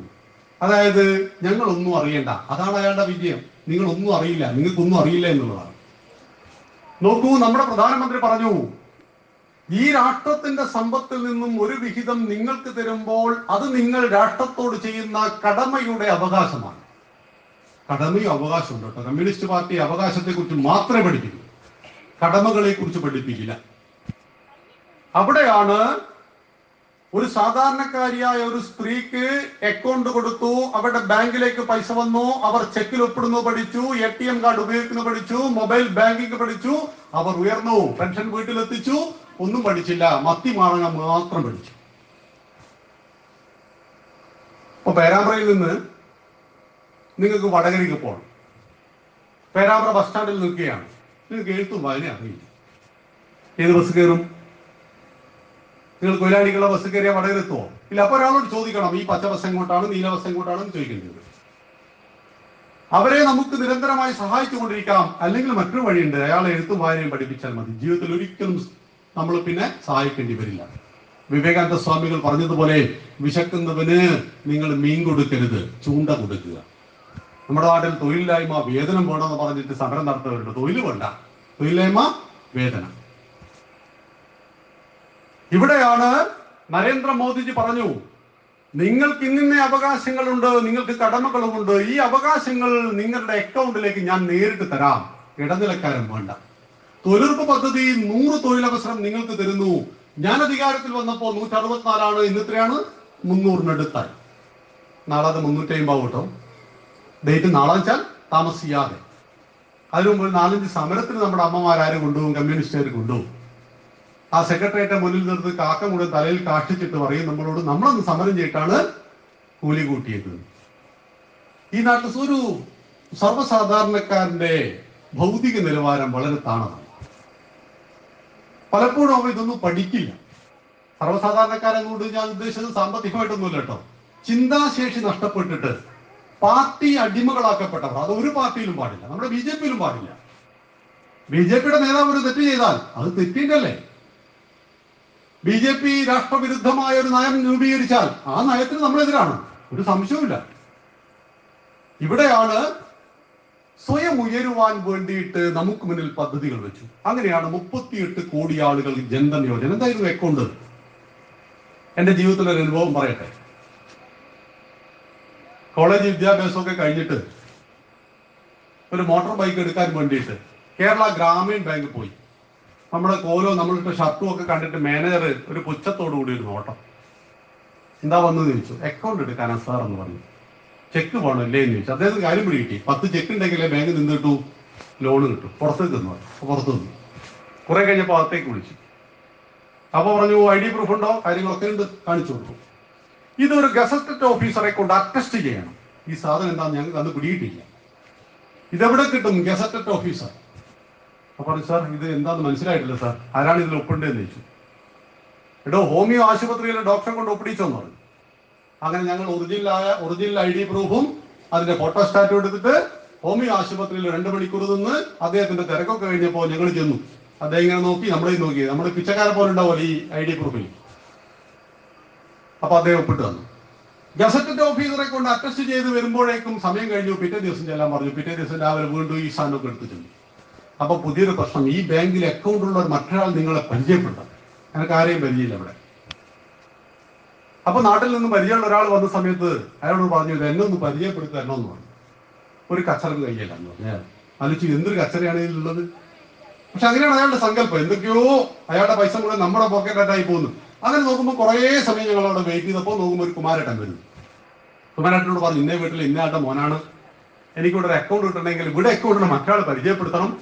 അപ്പൊ കുമാരേട്ടൻ പറഞ്ഞു, ഓ ഞാൻ പരിചയപ്പെടുത്താം. അങ്ങനെ അതിസാഹസികമായ ഒരുപാട് പ്രവർത്തനങ്ങൾക്ക് ശേഷം എനിക്ക് കേരള ഗ്രാമീൺ ബാങ്കിൽ ഒരു അക്കൗണ്ട് കിട്ടി. 1 കോടി ലോട്ടറി അടിച്ച സന്തോഷം. കാരണം അന്ന് ബാങ്കിലെ അക്കൗണ്ട് ചെറുപ്പക്കാർക്കൊന്നുമില്ല. അത് 18-20 വയസ്സുള്ള ആൾക്കൊന്നും ബാങ്കിൽ അക്കൗണ്ട് ഇല്ല. ഭയങ്കര സംഭവമാണ്. ചെക്കൊക്കെ ഇങ്ങനെ എടുത്തിട്ടാണ്. പണ്ട് ഈ ഗൾഫിൽ നിന്ന് വന്നാൽ ടാപ്പ് റെക്കോർഡൊക്കെ എടുത്തു പോകില്ലേ, അതുപോലെ. ആലോചിച്ച് നോക്കൂ നിങ്ങൾ, നമ്മുടെ പൈസ ബാങ്കിന്റെ അക്കൗണ്ടിലേക്ക് ഇടാൻ വേണ്ടിയിട്ട് ഞാൻ അങ്ങോട്ട് ചെന്നപ്പോൾ എനിക്ക് എന്നെ വിശ്വാസമില്ല, ഞാനാണെന്ന് പറയാൻ ഗസറ്റഡ് ഓഫീസർ അറ്റസ്റ്റ് ചെയ്യണം, അത് പോരാ, എന്നെ മറ്റൊരാൾ പരിചയപ്പെടുത്തും വേണം. ഈ ഒഴിഞ്ഞു നാറിയ ഈ വ്യവസ്ഥിതി മാറണ്ടേ? ആലോചിച്ചപ്പോ നിങ്ങൾ, ഒരു രാഷ്ട്രത്തിലെ പൗരന് ഒരു വിലയുമില്ലേ? രാഷ്ട്രത്തിലെ പൗരന്റെ ഒപ്പിന് ഒരു വിലയുമില്ലേ? നമ്മുടെ ഫോട്ടോയ്ക്കും നമ്മുടെ ID പ്രൂഫിനും യാതൊരു വിലയുമില്ലേ? ഞാനാണെന്ന് പറഞ്ഞു കഴിഞ്ഞാൽ എന്നെ വിശ്വസിക്കുവാൻ ഈ രാഷ്ട്രത്തിലെ ഒരു ബാങ്ക് മാനേജർക്ക് യാതൊരു അവകാശമില്ലേ? നമ്മുടെ മോദിജി വന്നപ്പോ ആദ്യം എന്താ ചെയ്തെന്ന് അറിയോ? സെൽഫ് അറ്റസ്റ്റ് നിയമ പ്രകാരമുള്ളതാക്കി. നിങ്ങളുടെ ആധാറിന്റെ ഫോട്ടോസ്റ്റാറ്റിൽ നിങ്ങൾ താഴെ ഒപ്പിട്ടാൽ അത് ഏത് അധികാരികളെയും കൊടുക്കാം. ആലോചിക്കൂ, എന്തൊരു അഭിമാനമുണ്ട്. ഞാനെന്ന വ്യക്തിക്ക്, ഞാനെന്ന പൗരന് എന്റെ അഭിമാനത്തോടു കൂടി ജീവിക്കണം. തീർന്നോ? ജൻധൻ യോജന അക്കൗണ്ട് തുറക്കാൻ വേണ്ടിയിട്ട് ഈ സകല ബാങ്കിന്റെയും ഉന്നത മാനേജർമാരെ ഡൽഹിയിലേക്ക് വിളിപ്പിച്ചു. മോദിജി പറഞ്ഞു, പ്രിയപ്പെട്ടവരെ, പകലന്തിയോളം പാടത്ത് പണിയെടുത്ത് ചേറിലും ചളിയിലും പണിയെടുക്കുന്ന ആ പാവം കർഷകന്റെ ചോരയിൽ നിന്നും വിയർപ്പിൽ നിന്നുമാണ് നിങ്ങളെല്ലാം 3 നേരം മൃഷ്ടാനം AC മുറിയിലിരുന്ന് വിഴുങ്ങുന്നത്. അവനും അവകാശങ്ങളുണ്ട്, അവനും സ്വപ്നങ്ങളുണ്ട്. അതുകൊണ്ട് അവന് അക്കൗണ്ട് കൊടുക്കണം. എവിടെ പോയിട്ട്? അവന്റെ പാടവരമ്പത്ത് ചെന്ന് നീ കൊടുക്കണം. നടന്നോ ഇല്ലയോ? ഇതേ മാനേജർ മാറി വന്നു.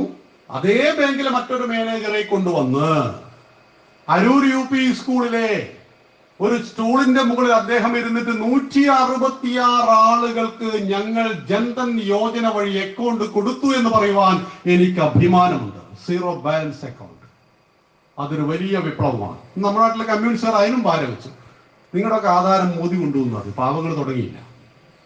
500 രൂപ വന്നപ്പോ അവർക്ക് ഇവരെ തെറി വിളിക്കുന്നുണ്ട്. അതൊക്കെ നമ്മുടെ വോട്ടാണ് കേട്ടോ. ഇതൊക്കെ പറ്റിച്ചതിന്റെ റിസൾട്ട് ഇപ്പം വന്നുകൊണ്ടിരിക്കുകയാണ്. അതൊക്കെ നമ്മുടെ വോട്ടാണ്. അന്ന് പറ്റിച്ചവര് ഇന്ന് അക്കൗണ്ടിൽ പൈസ വന്നുകൊണ്ടിരിക്കുമ്പോ അന്ന് സഹകരണ ബാങ്കിൽ അക്കൗണ്ട് എടുക്കാൻ പറഞ്ഞു. സഹകരണ ബാങ്കിൽ അക്കൗണ്ട് എടുത്ത് നടക്കില്ല, IFSC കോഡ് വന്നു. അപ്പൊ ദേശീയ ബാങ്കിൽ അക്കൗണ്ട് എടുത്ത എല്ലാ സ്ത്രീകൾക്കും 500 വെച്ച് വന്നിട്ടുണ്ട്. ഇതിലും പലരും വന്നു, ഞാൻ ചോദിക്കുന്നില്ല, പലർക്കും വന്നിട്ടുണ്ടാവാം. ഇവിടെ 38 കോടി ആളുകൾക്ക് അക്കൗണ്ട് കൊടുത്തൊരു വിപ്ലവം. തീർന്നോ? നമ്മുടെ നാട്ടിലെ നമ്മളെല്ലാം ഭാഗ്യം ചെയ്തവരാണ്. നമ്മളെല്ലാം വീട്ടിൽ കക്കൂസ് ഉണ്ട് അല്ലേ? 1, 2, 5, 6 ഒക്കെയാണ് പല വീട്ടിലും. സന്തോഷം. പക്ഷെ കക്കൂസ്, ശൗചാലയമില്ലാത്ത ഒരു വീട്ടിലെ സ്ത്രീയെ സംബന്ധിച്ച് അവൾക്ക് ഏറ്റവും അത്യാവശ്യമായിട്ട് വേണ്ടതായിരിക്കും ശൗചാലയം. ഒരു സംശയവുമില്ല. 2015 നിർഭാഗ്യകരമായ ഒരു സംഭവം ഇവിടെ ഉണ്ടായി. ഉത്തർപ്രദേശിൽ 2 പെൺകുട്ടികൾ, 13 വയസ്സും 16 വയസ്സും, 4 മണിക്ക് എഴുന്നേറ്റ് പുറച്ചേ എന്തിനു വേണ്ടിയിട്ട്? അവർക്ക് ശൗചാലയമില്ല വീട്ടിൽ, വെളിയിൽ പോകണം. പക്ഷെ അവിടെ 4-5 കാമഭ്രാന്തന്മാർ കാത്തിരുന്നു. ഈ കുട്ടികൾ വരുന്ന സമയം അവർക്കറിയാം. പകൽ സമയത്ത് സ്ത്രീകൾക്ക് അങ്ങനെ പോകാൻ പറ്റില്ല. തുറസായ സ്ഥലത്ത് അവർക്ക് പ്രാഥമിക ആവശ്യങ്ങൾ നിർവഹിക്കാൻ പറ്റില്ല. അങ്ങനെ ബലാത്സംഗം ചെയ്ത് കൊന്നിട്ട് കെട്ടി തൂക്കി ഈ പെൺമക്കളെ. നമ്മുടെ നാട്ടിലെ കമ്മ്യൂണിസ്റ്റുകാരും കോൺഗ്രസ്സുകാരും പറഞ്ഞു ദളിതന്മാരെ കൊല്ലുന്നു. അവരുടെ ജാതി നോക്കിയിട്ടാണോ ബലാത്സംഗം ചെയ്തത്? അധപ്പതിച്ചു പോയ രാഷ്ട്രീയം. അതിന്റെയൊക്കെ ഫലമാണ് നമ്മൾ ഉത്തർപ്രദേശിൽ BJP ഇന്ന് കൊയ്തുകൊണ്ടിരിക്കുന്നത്. ഈ നെറികെട്ട രാഷ്ട്രീയത്തിന്റെ. മോദിജി പറഞ്ഞു അവരെന്തേ പുറത്തു പോയത്? മോദിജി അവർക്ക് കക്കൂസില്ല. അന്ന് മോദിജി നിറകണ്ണുകളോടുകൂടി ഒരു ശബ്ദമെടുത്തു. മഹാത്മാഗാന്ധിയുടെ 150ാം ജന്മദിനം ആഘോഷിക്കുന്ന 2019 ഒക്ടോബർ 2 മുമ്പായി ഭാരതത്തിലെ എല്ലാ വീടുകളിലും ശൗചാലയം. പ്രിയമുള്ളവരെ, നടന്നോ ഇല്ലയോ? 100% നടന്നു. 100%. എന്റെ പഞ്ചായത്തിൽ 106 ആളുകൾക്ക് കിട്ടി. നിങ്ങളുടെ പഞ്ചായത്തിൽ ഒന്ന് എഴുതി ചോദിക്കുന്നു. സ്വച്ഛ് ഭാരത് പദ്ധതി പ്രകാരം 6 വർഷത്തിനിടയിൽ എത്ര ശൗചാലയങ്ങൾ ഈ പഞ്ചായത്തിൽ അനുവദിച്ചു? ഒരു സംശയമില്ല, അതൊരു 200 എടുത്തായിരുന്നു. ആർക്ക് കിട്ടിയെന്നും നമ്മൾ ചർച്ച ചെയ്ത് ബുദ്ധിമുട്ടൊന്നും വേണ്ട. എത്ര പേർക്ക് കൊടുത്തു എന്നുള്ളത് മാത്രം നോക്കിയാൽ മതി. വലിയൊരു വിപ്ലവം. തീർന്നോ? അദ്ദേഹത്തിന്റെ വിപ്ലവങ്ങൾ തീർന്നോ? ഇല്ല. ഇന്ത്യയിലായിരുന്നു ഏറ്റവും കൂടുതൽ ശ്വാസകോശ മരണം റിപ്പോർട്ട് ചെയ്യപ്പെട്ട രാജ്യങ്ങളിൽ ഒന്ന്. മഴക്കാലങ്ങളിൽ വിറക് കൊള്ളി നനഞ്ഞപ്പോൾ ആ വിറക് കൊള്ളി അടുപ്പിൽ വെച്ച് ഊതി ശ്വാസകോശ രോഗം വന്ന് മരിച്ചു പോകുന്ന നമ്മുടെ അമ്മ പെങ്ങന്മാരുടെ നാടായിരുന്നുവെങ്കിൽ സമ്പന്നരോട് മോദിജി പറഞ്ഞു, നിങ്ങൾക്ക് ഗ്യാസിന് എന്തിനാ സബ്സിഡി, നിങ്ങൾ പണക്കാരല്ലേ, ഉപേക്ഷിക്കൂ. പ്രിയമുള്ളവരെ, 3 കോടി ആളുകൾ ഉപേക്ഷിച്ചു. നരേന്ദ്രമോദിജി അത് പാവപ്പെട്ടവരുടെ വീട്ടിലേക്ക് എത്തിച്ചു. 8 കോടി വീടുകളിൽ സൗജന്യ ഗ്യാസ് കണക്ഷൻ. ബീഹാറിൽ എന്താ BJP ജയിച്ചത് മനസ്സിലായോ? സ്ത്രീകളെല്ലാം BJPക്ക് വോട്ട് ചെയ്തു. കാരണം മോദിജി ഞങ്ങൾക്ക് ഗ്യാസ് തന്നിട്ടുണ്ട്, മോദിജി ഞങ്ങൾക്ക് അക്കൗണ്ടിലേക്ക് പൈസ തന്നിട്ടുണ്ട്, മോദിജി ഈ കൊറോണ സമയത്ത് ഞങ്ങൾക്ക് അരിയും പല വ്യഞ്ജനങ്ങളും തന്നിട്ടുണ്ട്, മോദിജി ഞങ്ങളുടെ എല്ലാം വീട്ടിൽ കറണ്ട് തന്നിട്ടുണ്ട്. നമ്മുടെ പിണറായി വിജയന്റെ ഒരു പദ്ധതിയുണ്ട്, സമ്പൂർണ്ണ വൈദ്യുതീകരണം. ഇപ്പൊ ഞങ്ങളുടെ നാട്ടില് സമ്പൂർണ്ണ വൈദ്യുതീകരണത്തിന് പോസ്റ്റ് കുഴിച്ചിട്ടു, സമ്പൂർണ്ണ വൈദ്യുതീകരണമായി. പക്ഷെ പോസ്റ്റിന്റെ മുകളില് ഒരു പേര്, ദീനദയാൽ ഉപാധ്യായ ഗ്രാമീണ വൈദ്യുത യോജന. അപ്പൊ പിണറായി വിജയൻ എന്താ RSSന്റെ നേതാവിന്റെ പേരിട്ട് പോസ്റ്റിന്റെ മുകളിൽ? കേന്ദ്ര സർക്കാരിന്റെ സമ്പൂർണ്ണ വൈദ്യുതീകരണം എന്ന് പറയുന്ന ആ പദ്ധതിയാണ്. എന്റെ രാജ്യത്തിലെ എല്ലാ ഗ്രാമങ്ങളിലും വൈദ്യുതി എത്തിക്കഴിഞ്ഞു. എല്ലാ വീട്ടിലും എത്തിന്ന് ആവശ്യപ്പെട്ടില്ല കേട്ടോ, എല്ലാ ഗ്രാമങ്ങളിലും എത്തി. വലിയ വിപ്ലവമായിരുന്നു. തീർന്നോ? എന്റെ അക്കൗണ്ടിൽ 15 ലക്ഷം കിട്ടിയില്ല അല്ലേ? നമ്മുടെ നാട്ടിൽ കമ്മ്യൂണിസ്റ്റുകാർ എപ്പോഴും പറയും, കോൺഗ്രസ്സുകാർ പറയും 15 ലക്ഷം തരാമെന്ന് പറഞ്ഞിട്ട് മോഡി അങ്ങ് 5 ലക്ഷം തന്നോ. മോദിജി അങ്ങനെ പറഞ്ഞോ? പറഞ്ഞു, പക്ഷെ പറഞ്ഞത് ഇവർക്ക് മനസ്സിലായില്ല. ബീഹാറിലെ വലിയൊരു തെരഞ്ഞെടുപ്പിൽ വെച്ച് മോദിജി പറഞ്ഞ വാക്കുകൾ ഇങ്ങനെയാണ്: പ്രിയമുള്ളവരെ, നിങ്ങൾക്കും എനിക്കും അവകാശപ്പെട്ട പണം ലോകത്തിന്റെ പല ഭാഗങ്ങളിൽ കള്ളപ്പണമായി കിടക്കുകയാണ്. ഈ പണം തിരിച്ചു കൊണ്ടുവന്നാൽ എന്റെയും നിങ്ങളുടെയും അക്കൗണ്ടിൽ 15 ലക്ഷം വെച്ചിടാനുള്ള പൈസയുണ്ടത്. 130 കോടി ഗുണിക്കണം 15. ഇതാണ് പറഞ്ഞത്. അല്ലാതെ 15 കോടി ഇട്ട് തരാനല്ല, 15 കോടി ഇട്ട് തരുവാനുള്ള അത്രയും ആ സംഖ്യയെ കുറിച്ച് പറഞ്ഞു. സാമാന്യ ജനങ്ങളോട് സംസാരിക്കുമ്പോൾ അവർക്ക് മനസ്സിലാകുന്ന ഭാഷയിൽ പറയണം. ഞാൻ ചോദിക്കുന്നു, ഇന്ന് $1 എന്ന് പറഞ്ഞാൽ എത്ര ഇന്ത്യൻ മണി കിട്ടും? അറിയില്ലല്ലോ. നമ്മൾ ഡോളറിന്റെ കണക്കൊക്കെ മോദി പ്രസിഡന്റ് പറഞ്ഞ ആളുകൾക്ക് മനസ്സിലാവോ? ഇല്ല. പക്ഷെ 15 ലക്ഷം എന്ന് പറഞ്ഞാൽ എല്ലാവർക്കും മനസ്സിലാവുമല്ലോ. പക്ഷേ മോദിജി അക്കൗണ്ടിൽ പൈസ കിട്ടും. എങ്ങനെ? കിസാൻ സമ്മാൻ നിധി 5 സെന്റിന്റെ നികുതി ഷീറ്റ് നിങ്ങളുടെ കയ്യിലുണ്ടെങ്കിൽ നിങ്ങൾ കൃഷി ഓഫീസിൽ ചെല്ലുന്നു, നിങ്ങളുടെ ബാങ്ക് അക്കൗണ്ടും ആധാറും നിങ്ങളുടെ റേഷൻ കാർഡിന്റെ കോപ്പിയും ഈ പറയുന്ന നികുതി ഷീറ്റും കൊടുത്താൽ 2 ആഴ്ച കൊണ്ട് നിങ്ങളുടെ അക്കൗണ്ടിലേക്ക് പൈസ വരും. കൊടുക്കാത്തവർക്ക് ഇപ്പോഴും കൊടുക്കാം, 2 ആഴ്ച കൊണ്ട് പൈസ വരും. അത് ചെക്ക് ചെയ്യാൻ സൈറ്റ് ഉണ്ട്. ആധാർ നമ്പർ അടിച്ചാൽ നമ്മുടെ സ്റ്റാറ്റസ് അറിയാം. കോടിക്കണക്കിന് ജനങ്ങളാണ് ഒരു വർഷത്തിൽ 6000, ഇപ്പൊ എല്ലാവർക്കും 12,000 കിട്ടിക്കഴിഞ്ഞു. തുടക്കത്തിൽ കൊടുത്ത എല്ലാവർക്കും 12,000 കിട്ടി. 6 ഗഡു കിട്ടി. വലിയ വിപ്ലവമായിരുന്നു അത്. വലിയ വിപ്ലവം. തീർന്നോ? അദ്ദേഹത്തിന്റെ വിപ്ലവങ്ങൾ തീർന്നോ? തീർന്നില്ല. നാം ഈ രാഷ്ട്രത്തെ സ്നേഹിക്കുന്നില്ലേ? എത്രത്തോളം? നമ്മുടെ ജീവനോളം. അതാണ് RSS പറഞ്ഞത്, നമസ്തേ സദാ വത്സലേ മാതൃഭൂമി. എപ്പോഴും നമസ്കാരം വാത്സല്യവതിയായ എന്റെ മാതൃഭൂമിക്ക്. ഈ മണ്ണിന്റെ അമ്മയാണ് ഞാൻ, ഈ മണ്ണിന്റെ മകനാണ്. മാതാഭൂമി പുത്രോഹം പൃഥിവ്യ. ഞാൻ ഈ മണ്ണിന്റെ മകനാണ്. എങ്കിൽ എന്റെ രാഷ്ട്രം സുരക്ഷിതമായിരിക്കണ്ടേ? എന്റെ രാഷ്ട്രത്തിന്റെ അതിർത്തികൾ സുരക്ഷിതമായിരിക്കണ്ടേ? എന്റെ സൈന്യം സുരക്ഷിതമായിരിക്കണ്ടേ? കണ്ട പാകിസ്ഥാനിക്കും ചൈനക്കാരനും കൊന്നിട്ട് പോകുവാനുള്ളതാണോ എന്റെ വീരസൈനികന്മാർ? അല്ല. പ്രതികരിക്കണം, പ്രതിഷേധിക്കണം, ശക്തമായി തിരിച്ചടിക്കണം. നിങ്ങൾ അറിയില്ലേ മുംബൈയിലെ ഭീകരാക്രമണം? 186 ഇന്ത്യക്കാരെ പാകിസ്ഥാനിൽ നിന്ന് ഭീകരന്മാർ വന്നിട്ട് കൊന്നിട്ടങ്ങ് പോയി. നമ്മുടെ പ്രധാനമന്ത്രി മൻമോഹൻ സിംഗ് മൗനീഭാവ പറഞ്ഞു, ഞങ്ങൾ ഇനി പാകിസ്ഥാനോട് ക്രിക്കറ്റ് കളിക്കൂല. നമ്മുടെ 40ഓളം ധീര ജവാന്മാരെ കൊന്നിട്ട് പാകിസ്ഥാൻ ഭീകരന്മാര് അവന്റെ മണ്ണിലേക്ക് പോയി. നമ്മുടെ യുദ്ധവിമാനങ്ങൾ അവിടെ പോയി ബോംബിട്ടു. 300 ചില്ലാനെണ്ണത്തിന് അവിടെ വെച്ച് കൊന്നു. കളിച്ചാൽ 10 കളിച്ചാൽ 10,000 തിരിച്ചു കൊടുക്കുവാൻ ശേഷിയുള്ള ഒരു ഭരണാധികാരി എന്റെ രാഷ്ട്രത്തിനുണ്ടെന്ന് പറയുവാൻ എനിക്ക് അഭിമാനമുണ്ട്. അത്രയും ശക്തമായ ഭരണകൂടം. ചൈനയെ നമുക്ക് വല്ലാത്ത പേടിയായിരുന്നു. 62-ൽ ഇന്ത്യയും ചൈനയും തമ്മിൽ യുദ്ധം ഉണ്ടായപ്പോ കൈലാസവും മാനസ സരോവരവും നമുക്ക് നഷ്ടപ്പെട്ടു. പരമേശ്വരന്റെ കൈലാസം, മാനസ സരോവരം, പാർവതിയും പരമേശ്വരനും കുളിക്കുന്ന മാനസ സരോവരം ഒക്കെ ചൈനയുടെ കയ്യിലായി. ആ സമയത്ത് ഭാരതത്തിന്റെ പ്രധാനമന്ത്രി പറഞ്ഞു, പുല്ലുപോലും മുളയ്ക്കാത്ത മൊട്ടക്കുന്നുകൾ കൊണ്ട് നമുക്കെന്ത് പ്രയോജനം? അന്ന് RSSന്റെ തലവൻ ചോദിച്ചിട്ടുണ്ട്, നെഹ്റുജി അങ്ങയുടെ തലയിൽ ഒരു രോമം പോലുമില്ല, കൊടുക്കുമോ ഈ തല? രാഷ്ട്രത്തിന്റെ ഒരു തരി മണ്ണിനോട് വിട്ടുകൊടുക്കുവാൻ രാഷ്ട്രത്തെ പ്രേമിക്കുന്ന ഒരു ഭരണാധികാരിക്ക് കഴിയില്ല. നഷ്ടങ്ങളുടെ ചരിത്രമാണ് കോൺഗ്രസിന്റെ ഭരണം. 947 രാഷ്ട്രത്തിന്റെ 4 ഭാഗം മതത്തിന്റെ പേരിൽ വെട്ടിമുറിച്ചു കൊണ്ടുപോയി. അവശേഷിച്ച ഭാരതത്തിൽ നിന്നും പാക് അധിനിവേശ കാശ്മീർ എന്ന് പറയുന്ന കാശ്മീരിൽ 40% ഭാഗങ്ങൾ 2 മാസം കൊണ്ട് പിന്നെയും കൊണ്ടുപോയി. നാണംകെട്ട ഭരണകൂടമായിരുന്നു. അന്ന് കാശ്മീരിന് പ്രത്യേക പദവി ഉണ്ടായിരുന്നു. കാശ്മീരിന്റെ മുഖ്യമന്ത്രിയെ പ്രധാനമന്ത്രി എന്ന് വിളിക്കണം, പ്രത്യേക ഭരണഘടന, അവർക്ക് ഇന്ത്യൻ പതാക പറ്റില്ല, എന്തൊക്കെയായിരുന്നു. അങ്ങനെ ഞാൻ അതിലേക്ക് കൂടി വന്നിട്ട് അവസാനിപ്പിക്കാം. അങ്ങനെ 2014 മുതൽ 2019 വരെ ഇന്ത്യ മഹാരാജ്യം മോദിജി ഭരിച്ചപ്പോൾ ജനങ്ങൾ ഹാപ്പി, തൃപ്ത. പട്ടിണി മരണങ്ങൾ എവിടെയും കേട്ടോ ഇന്ന്. പിന്നെ അപൂർവമായിട്ട് എവിടെയെങ്കിലും നടക്കുന്നുണ്ടെങ്കിൽ അതിങ്ങനെ കുത്തിപ്പൊക്കിയിട്ട് കൊണ്ടുവരേണ്ട ആവശ്യമില്ല. സാമാന്യത പട്ടിണി മരണമില്ല. അങ്ങനെ 2019 വീണ്ടും തെരഞ്ഞെടുപ്പ് വന്നു. മോദിജി പറഞ്ഞു, എന്നോട് നിങ്ങൾ പറഞ്ഞ നിങ്ങളുടെ പ്രധാന സേവകനായിട്ട് ഞാൻ ഒത്തിരി കാര്യങ്ങൾ ചെയ്തിട്ടുണ്ട്, കുറച്ച് കാര്യങ്ങൾ ഇനിയും ബാക്കിയുണ്ട്. ഇത് ജനസംഖ്യയിൽ 2ാം സ്ഥാനത്തും വലിപ്പത്തിൽ 7ാം സ്ഥാനത്തും കിടക്കുന്ന ഒരു രാജ്യം. നമ്മുടെ നാട്ടിലെ ചില അല്പബുദ്ധികൾ താരതമ്യപ്പെടുത്താറുണ്ട്, ജപ്പാനിലെ ട്രെയിനൊക്കെ കൃത്യസമയം. ഇന്ത്യയിലെ ട്രെയിൻ 2 മണിക്കൂർ 4 മണിക്കൂർ ലേറ്റ് ആവില്ലേ?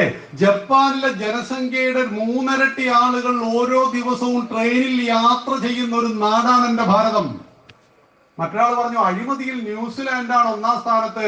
ഭാരതം അഴിമതിയിൽ മുങ്ങിക്കുളിച്ചിട്ടുണ്ട്, അത് 80ാം സ്ഥാനമാണ് ഭാരതം എന്ന് പറഞ്ഞു. ഏറ്റവും നല്ല ന്യൂസിലാൻഡിന്റെ വെറുതെ ഒന്ന് അടിച്ചു നോക്കുമ്പോൾ ന്യൂസിലാൻഡിൽ 48 ലക്ഷം ജന. കോഴിക്കോട് ജില്ലയിലൂടെ അത്രയും, അല്ലെങ്കിൽ കോഴിക്കോട് മലപ്പുറം കൂടി അത്രയും ജനങ്ങൾ മാത്രമേ ഒരു രാജ്യത്തുള്ളൂ. ഇവിടെ എത്ര ജനം? ചൈനയും നമ്മളും തമ്മിൽ 2 കോടിയുടെ വ്യത്യാസമാണ്. ഇപ്പൊ നമ്മളായിരിക്കും 1ാം സ്ഥാനത്ത് ഉണ്ടാവുക പുതിയ കണക്കെടുപ്പ് നടന്നാൽ. ആ രാജ്യത്തിന്റെ പ്രധാനമന്ത്രിയാണ്, കട്ടുമുടിച്ച രാജ്യത്തെയാണ് 2014 ഭാരതത്തെ നരേന്ദ്രമോദിയുടെ കൈകളിൽ ഏൽപ്പിച്ചത്. പക്ഷെ നരേന്ദ്രമോദിക്ക് വികസന പ്രവർത്തനം ചെയ്ത ഒരു ഭാഗ്യം കിട്ടി. അന്താരാഷ്ട്ര മാർക്കറ്റിൽ ക്രൂഡ് ഓയിലിന്റെ വില പൊട്ടിപ്പൊളിഞ്ഞ് താഴേക്ക് പോയി. പെട്രോളിന്റെ വിലയും ഡീസലിന്റെ വിലയും കുറച്ചില്ല. വലിയ വരുമാനം കേന്ദ്രത്തിന് കിട്ടി. എല്ലാവർക്കും ശൗചാലയം ഉണ്ടാക്കുവാനും എല്ലാവർക്കും ഗ്യാസ് കൊടുക്കുവാനും എല്ലാവരുടെ അക്കൗണ്ടിൽ 6000 വെച്ചിടുവാനും ഒക്കെയുള്ള സമ്പത്ത് നമ്മുടെ ഖജനാവിലേക്ക് വന്നു. ആലോചിക്കുക. അങ്ങനെ 2019 വീണ്ടും തെരഞ്ഞെടുപ്പ് വന്നു. ഇതിനിടയിൽ നരേന്ദ്രമോദി ചെയ്ത ഒരു കാര്യം എന്നോട് പറയാൻ വിട്ടുപോയി. 22,000 NGO നിർവഹിച്ചു. എന്താ NGO? അമ്മമാർ മനസ്സിലാക്കണ കാര്യം. Non government organisations. ഈ നാടിന്റെ ഉപ്പും ചോറും തിന്നിട്ട് ഈ നാടിന് പ്രവർത്തിക്കുന്ന, ഹിന്ദുക്കളെ മതം മാറ്റുന്ന, നമ്മൾ ലവ് ജിഹാദിൽ കൊടുക്കുന്ന ഒരുപാട് രാഷ്ട്രവിരുദ്ധ പ്രവർത്തനങ്ങൾ നടത്തുന്ന സംഘടനയുടെ പേരാണ് NGO-കൾ. അതിൽ എല്ലാ NGO-കളും അങ്ങനെയാണെന്നല്ല, ഒരു 60% NGO-കളും ക്രിസ്ത്യാനികളും മുസ്ലിങ്ങളും രാഷ്ട്രവിരുദ്ധമായി നടത്തിയതിൽ നിന്ന് 22,000 NGO-കളെ കെട്ടിപ്പൂട്ടി ചോന്ന സീൽ വെച്ച് കയ്യിൽ വിട്ടു. നിങ്ങൾക്ക് അരുന്ധതി റോയിനെ കുറിച്ച് ഇപ്പൊ കേൾക്കുന്നുണ്ടോ? തീപ്പെട്ടൊന്നും പോയിട്ടില്ല, ആളുണ്ട്, പക്ഷെ പൈസ വരുന്നില്ല. ടീസ്റ്റ സെതൽവാർ നരേന്ദ്രമോദിയെ ഇല്ലാതാക്കുവാൻ ഏറ്റവും പരിശ്രമിച്ച ഒരു സ്ത്രീയായിരുന്നു. ഗുജറാത്തിൽ ഞങ്ങളുടെ വളയത്തും വടകരയിലും വന്നു ഈ സ്ത്രീ. ഇപ്പൊ കേൾക്കുന്നുണ്ടോ? ഇല്ല. ഏതോ ടെക്നേഷ്യലാറ്റം പണിയാണ്. ആലോചിച്ച് നോക്കൂ നിങ്ങൾ. ഈ NGO-കൾ, നമ്മുടെ തേജസ് എന്ന് പറയുന്ന ദിനപത്രം ഉണ്ടായിരുന്നല്ലോ, അവര് പൂട്ടിപ്പോയില്ലേ? പത്രം പൂട്ടിയില്ല അവര്. അവർക്ക് വാരിക മാത്രമേ ഉള്ളൂ. എന്തേ പൂട്ടാൻ കാരണം? രാഷ്ട്രവിരുദ്ധമായ പണം ഗൾഫിൽ നിന്നും വന്നപ്പോൾ അവന്റെ അക്കൗണ്ടുകൾ നമ്മൾ നോക്കാൻ തുടങ്ങി. അതിന്റെ ഭാഗമായിട്ട്, വലിയ പരിഷ്കാരത്തിന്റെ ഭാഗമായിട്ട് നോട്ട് നിരോധിച്ചു. എന്തേ കാരണം അറിയോ? 40% കള്ളപ്പണം നമ്മുടെ രാഷ്ട്രത്ത് വന്നാൽ രാഷ്ട്രത്തിന്റെ സമ്പദ് വ്യവസ്ഥ തകർന്നു പോകും. നമ്മൾ ഏകദേശം 25% കള്ളപ്പണായി. ഈ 4 ലക്ഷം കോടിയെ കുറിച്ചുള്ള വലിയ ചർച്ച നടത്തൽ എന്തുകൊണ്ടാണ്? നമ്മുടെ നാട്ടിൽ നിങ്ങൾക്ക് ഓർമ്മയുണ്ടാവില്ല, 2010 നാട്ടിലെ ഏത് പറമ്പ് കണ്ടാലും ഏതൊക്കെയോ ആളുകൾ ഏതൊക്കെയോ കാറുകൾ എടുത്തു വരും. എത്രയാണ് സെന്റിന്? 1 ലക്ഷം പറഞ്ഞാൽ കഴിഞ്ഞിട്ട് അപ്പൊ അഡ്വാൻസ്. ആലോചിച്ചു. മൊട്ടക്കുന്നുകളും മുഴുവൻ ഈ ക്വാറി മാഫിയകളെല്ലാം എടുത്തെടുത്ത് തീർത്തു. അപ്പൊ ഈ 4 ലക്ഷം കോടി രൂപ ഒരിക്കലും ബാങ്കിൽ വരാതെ സമാന്തരമായിട്ട് രാഷ്ട്രത്തിന്റെ വ്യവസ്ഥയിൽ സഞ്ചരിച്ചപ്പോൾ രാഷ്ട്രത്തിന്റെ സമ്പദ് വ്യവസ്ഥ താറുമാറായി. ബാങ്കുകൾ നീരവ് മോദിക്കും വിജയ് മല്യക്കും കോടാനുകോടി രൂപയുടെ കടം കൊടുത്തു, തിരിച്ചു മേടിക്കുന്നില്ല. ചിദംബരം ആഭ്യന്തര വകുപ്പും ധനകാര്യ വകുപ്പും കൈകാര്യം ചെയ്ത 2006 മുതൽ 2011 വരെയാണ് ഈ തോന്നിയാസം മുഴുവൻ നടന്നത്. മന്ത്രി തന്നെയായിരുന്നു മുമ്പ് കമ്മീഷൻ മേടിക്കാൻ. അങ്ങനെ മോദിജി പറഞ്ഞു, കടിച്ച പാമ്പിനെ കൊണ്ട് തന്നെ വിഷമെടുപ്പിക്കണം. എന്ത് ചെയ്യണം? ഭാരതത്തിന്റെ റിസർവ് ബാങ്കിൽ നിന്നും പുറത്തേക്ക് പോയ നോട്ടുകളെല്ലാം തന്നെ ഭാരതത്തിന്റെ റിസർവ് ബാങ്കിലേക്ക് തിരിച്ചെത്തണം. അതിനെന്ത് ചെയ്യണം? 2016 നവംബർ 8 രാത്രി TV കണ്ടുകൊണ്ടിരിക്കെ പെട്ടെന്ന് മോദിജി മുന്നിൽ TV-യില് ഒന്നുമില്ല, കൂസലായിട്ട് പറഞ്ഞു, നാളെ രാവിലെ മുതൽ 500,000 നോട്ട് എടുക്കൂലേ എന്ന് പറഞ്ഞു. എന്തൊക്കെയായിരുന്നു? ഇന്ത്യ പട്ടിണി കൊണ്ട് ചത്തുപോകും, ഇന്ത്യ ബാക്കി ഉണ്ടാവില്ല, ഇന്ത്യയിൽ കലാപുണ്ടാവും. 50 ദിവസം സമയം നമുക്ക് നൽകി. നിങ്ങളുടെ കയ്യിലുള്ള 1000-ഉം 500-ഉം നിങ്ങൾക്ക് ബാങ്കിൽ കൊടുത്തു മാറ്റാം. എന്തെങ്കിലും നടന്നു? നമ്മുടെ നാട്ടിൽ ഒരു വിപ്ലവവും നടന്നില്ല. പക്ഷേ ഇന്ത്യൻ സമ്പദ് വ്യവസ്ഥയിലേക്ക് 99% നോട്ടുകളും ഇന്ത്യൻ ബാങ്കിൽ തിരിച്ചെത്തി. ഒക്കെ കത്തിച്ചു. ഇന്ത്യൻ സമ്പദ് വ്യവസ്ഥയുടെ പിടുത്തം നമ്മുടെ ഭരണകൂടത്തിന്റെ കയ്യിലായി. അല്ലാതെ ഇവിടുത്തെ കള്ളപ്പണം പിടിക്കാൻ മാത്രമല്ല, നമ്മുടെ കള്ളപ്പണം കണ്ടെത്തണം, ഒപ്പം സമ്പദ് വ്യവസ്ഥ ഭരണകൂടത്തിന്റെ നിയന്ത്രണത്തിലായിരിക്കണം. പണ്ട് ബ്രസീലിൽ 40% കള്ളപ്പണമായി, ഭരണകൂടം ശ്രദ്ധിച്ചില്ല. ഒടുവിൽ ഒരു മൊട്ടുസൂചി മേടിക്കാൻ ഒരു ചാക്ക് നിറച്ച് പണം എടുത്തു പോകേണ്ടത്, രൂപയുടെ മൂല്യം കുറയുമ്പോൾ അതാണ് സംഭവിക്കുക. റഷ്യയിൽ സംഭവിച്ചിട്ടുണ്ട്. അവസാനം അവിടുത്തെ സ്ത്രീകൾ വേശ്യാവൃത്തിക്ക് വേണ്ടിയിട്ട് വിദേശ രാജ്യങ്ങളിലേക്ക് യുവതികൾ പോകേണ്ടി വന്ന അവസ്ഥയുണ്ടായി, പട്ടിണിയും ദാരിദ്ര്യവും കൊണ്ട്. ഇത് മുൻകൂട്ടി കണ്ടിട്ട് ഇവിടെ പ്രശ്നങ്ങൾ വരുന്നു എന്ന് മനസ്സിലാക്കിയപ്പോൾ നമ്മുടെ സമ്പദ് വ്യവസ്ഥയെ നിയന്ത്രിച്ചു. ഇതാണ് നോട്ട്. ഇതൊക്കെ വിസ്തരിച്ച് നമുക്ക് മറ്റൊരു അവസരത്തിൽ ചർച്ച ചെയ്യേണ്ട വിഷയങ്ങളാണ്. സാമാന്യ ലോകത്ത് ഈ കാര്യങ്ങളെല്ലാം പറഞ്ഞ് മനസ്സിലാക്കി കൊടുത്ത് അങ്ങനെ 2019 തെരഞ്ഞെടുപ്പ് വന്നു. തെരഞ്ഞെടുപ്പിൽ മോദിജി പറഞ്ഞു, ഇതാ ഞാൻ വീണ്ടും നിങ്ങളോട് ജനവിധി തേടുന്നു. തെരഞ്ഞെടുപ്പിന്റെ റിസൾട്ട് വന്നു നോക്കുമ്പോ എത്രയാ BJPക്ക്? നമ്മൾ പറഞ്ഞത് 272 തരണമെന്നാണ്. പക്ഷെ ജനങ്ങൾ നൽകിയത് 303 സീറ്റ്. 352 NDA. നമ്മുടെ കോൺഗ്രസ്സുകാരനോ? രാഹുൽ ഗാന്ധിക്ക് അമേഠിയിൽ കാര്യം പന്തിയല്ല എന്ന് തോന്നി. അപ്പൊ പറഞ്ഞു, ദക്ഷിണ ഭാരതം പിടിക്കാൻ വേണ്ടിയിട്ട് ഞാൻ വയനാട്ടിൽ വരുന്നു. ദക്ഷിണ ഭാരതം പിടിക്കാൻ വേണ്ടി വയനാട്ടിലാണോ പോകേണ്ടത്? കർണാടകയിലോ അങ്ങനെ വേറെ സ്ഥലത്തല്ലേ പോകേണ്ടത്? ഈ നമ്പർ നമുക്കറിയാം. അവിടെ പൊട്ടിപ്പാളീസാവുമെന്ന് മൂപ്പർക്ക് മനസ്സിലായത് കൊണ്ടാണ്. സത്യത്തിൽ മണ്ടന്മാര് കേരളത്തിലല്ലേ ഉള്ളത് കൂടുതൽ? ഞാനടക്കമുള്ള ആളുകളാണ് ചോദിക്കുന്നത്. കാരണം അടിയന്തരാവസ്ഥയ്ക്ക് ശേഷം തെരഞ്ഞെടുപ്പ് നടന്നപ്പോൾ ഇന്ദിരാഗാന്ധിയെ റായ്ബറേലിയിൽ ആര് തോപ്പിച്ചു? അവിടുത്തെ ജനങ്ങൾ തോപ്പിച്ചു. അമേഠിയിൽ സഞ്ജയ് ഗാന്ധിയെ തോപ്പിച്ചു. എന്നാൽ ആ തെരഞ്ഞെടുപ്പിൽ 20 സീറ്റും മലയാളി ആർക്ക് കൊടുത്തു? ഇന്ദിരാഗാന്ധി കൊടുത്തു. 5 വർഷക്കാലം അമേഠിയിൽ തിരിഞ്ഞു നോക്കാത്തതിൽ പ്രതിഷേധിച്ച് സീരിയൽ നടി എന്ന് വിളിച്ചധിക്ഷേപിച്ച് സ്മൃതി ഇറാനിയെ 50,000-ൽ പരം വോട്ടിന് അവിടുത്തെ ജനങ്ങൾ ജയിപ്പിച്ചപ്പോ 4 ലക്ഷം വോട്ടിനാണ് രാഹുൽ ഗാന്ധിയെ മലയാളി ജയിപ്പിച്ചത്. രാഹുൽ മാത്രമല്ല, സോണിയാഗാന്ധി ബോധം കെട്ടുമെന്നാണ്. ഇത്രയധികം മണ്ടന്മാർ ഇവിടെ ഉണ്ടോ? ആലോചിച്ചു നോക്കൂ നിങ്ങള്. അമേഠി എന്നൊക്കെ പറഞ്ഞു കഴിഞ്ഞാൽ കോൺഗ്രസിന്റെ കുത്തകയാണ്. റായ്ബറേലി എന്ന് പറഞ്ഞ ഇന്ദിരാഗാന്ധിയുടെ മണ്ഡലം മുതൽ ഇങ്ങോട്ടാണ്. ആകെ പിടിച്ചു നിന്നത് റായ്ബറേലിയിൽ മാത്രം. പ്രിയങ്ക ഗാന്ധിയെ ഇന്ദിരാഗാന്ധിയെ പോലെ കാണാനുണ്ട് എന്നൊക്കെ പറഞ്ഞിട്ട് ഇറങ്ങി നോക്കി, പക്ഷെ ഒരു ചുക്കും നടന്നില്ല. ആലോചിച്ചു നോക്കൂ നിങ്ങള്. ഇന്ത്യൻ രാഷ്ട്രീയത്തിൽ നിന്ന് കോൺഗ്രസ് നിഷ്കാസനം ചെയ്യപ്പെട്ടു. 54 സീറ്റിൽ ഒതുങ്ങി. ഇന്ത്യ ഭരിക്കുന്ന കമ്മ്യൂണിസ്റ്റുകാരുടെ അവസ്ഥ എന്താണെന്ന് അറിയാം. നിങ്ങൾ ഇന്ത്യൻ രാഷ്ട്രീയത്തില് അവർക്ക് സത്യത്തിൽ ഒരു സീറ്റ്, നമ്മുടെ ആലപ്പുഴയിലെ MP 2 വേണ്ടാത്ത പണിയെ സ്റ്റാലിൻ എടുത്തോണ്ട് തമിഴ്നാട്ടിൽ 2 സീറ്റ് കിട്ടി. സഖ്യം ഉണ്ടാക്കിയിട്ട് ആ വാളുമൊക്കെ എടുത്തിട്ട് അവിടെ പോയി നിന്ന് പിണറായി വിജയനൊക്കെ നിൽക്കുന്ന രംഗമൊക്കെ കണ്ടില്ലേ? ശക്തി കൊണ്ട് നേടിയത് ഒരേ ഒരു സീറ്റ്.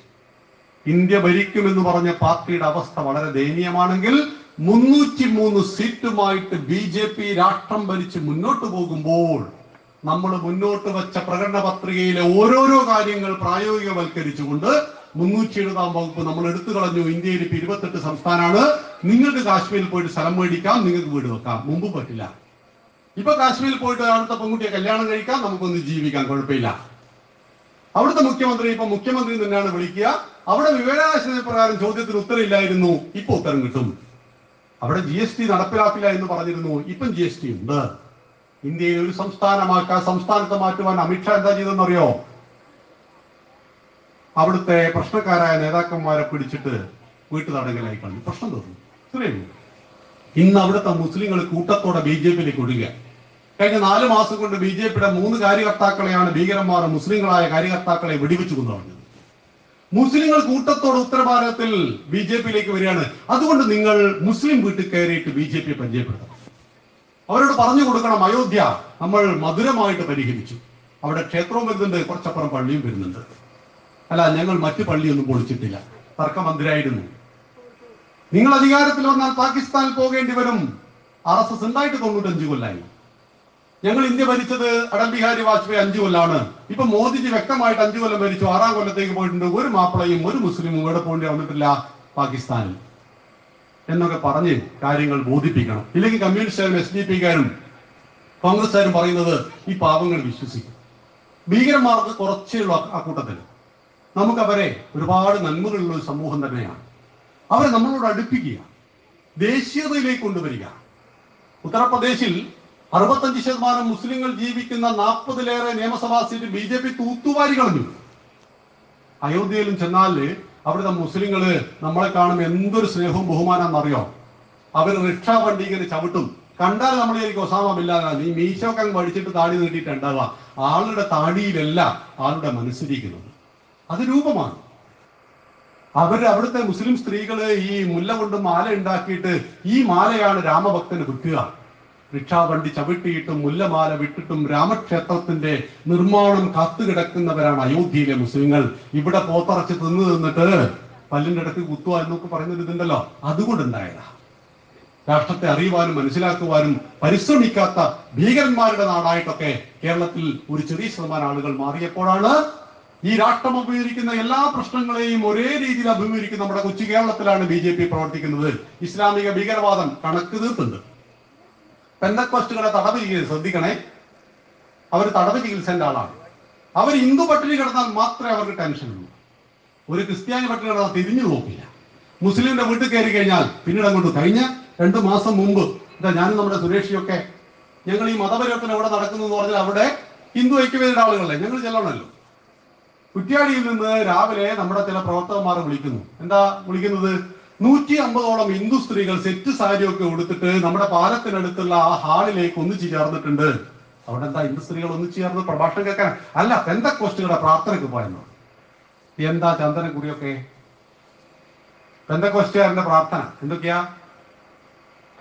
ഇന്നേ വീട്ടിലെ ഇന്നയാൾ സാക്ഷ്യം പറയും, നട്ടലിന് വേദന കൊണ്ട് പൊളയുകയായിരുന്നു, യേശു എന്ന് വിളിച്ചിട്ട് എല്ലിന്റെ അടി കൊടുത്തു, എണീറ്റ് വിളിക്കും. കല്യാണം കഴിച്ചിട്ട് എത്രയോ വർഷങ്ങളായി കുട്ടികളില്ല. യേശുവിനൊരു വിളിയാണ്, കുട്ടി അതാ വരുന്നു. നിങ്ങൾ കേട്ടില്ലേ? കൊറോണയെ ഇല്ലാതാക്കുവാനുള്ള തീ കുവൈത്തിലേക്ക് അയച്ചൊരു പാതിരി. ഇങ്ങനെയുള്ള തട്ടിപ്പില് നമ്മൾ വീട് പോവുക. അപ്പോ നമ്മുടെ പ്രവർത്തകന്മാർ അവിടെ എത്തി, ബ്ലോക്കായി, പോലീസ് വന്നു. അപ്പോഴേക്ക് ഞാനെത്തി. ഞങ്ങളെല്ലാവരും കൂടി തല്ലാനും കൊല്ലാനൊന്നും പോകരുത്, അടി ഒന്നിനും പരിഹാരമില്ല, കേസ് കൊടുക്കും. ഈ ഹിന്ദു സ്ത്രീകളുടെ എല്ലാം മുമ്പിൽ വെച്ചിട്ട് ആശയപരമായി സംവദിക്കുക. ഞങ്ങൾ ചോദിച്ചു, പ്രാർത്ഥന കൊണ്ട് ക്യാൻസർ മാറുമോ? പ്രാർത്ഥന കൊണ്ട് നട്ടല് വേദന മാറുമോ? മാറും. എന്നാൽ കുറ്റ്യാടി ഗവൺമെന്റ് ആശുപത്രിയിൽ പോയിട്ട് നമുക്ക് ഒരു രോഗിനെ കാണിച്ചാൽ നിങ്ങൾ അയാളെ മാറ്റി, അത് പറ്റില്ല. പ്രാർത്ഥനയുടെ രോഗം മാറുമെങ്കിൽ മെഡിക്കൽ കോളേജിലെ രോഗിക്ക് രോഗം മാറ്റണ്ടേ? അങ്ങനെയാണെങ്കിൽ അലക്സാണ്ടർ കൂട്ടണ്ടേ? ഈ ബേബി മെമ്മോറിയൽ ഹോസ്പിറ്റലിന്റെ ഉടമസ്ഥനായിരുന്ന അലക്സാണ്ടർ ക്രിസ്ത്യാനി. കേരളത്തിൽ 60% ആശുപത്രി നടത്തുന്ന ക്രിസ്ത്യാനികളാണ്. ഇവര് കൂട്ടിയിട്ട് പ്രാർത്ഥനയ്ക്ക് പോയ പോരെ? മാർപ്പാപ്പക്ക് 28 സൂക്കട. ഇപ്പോഴത്തെ അല്ലേ മുമ്പത്തെ? ആലോചിച്ച് നോക്കൂ.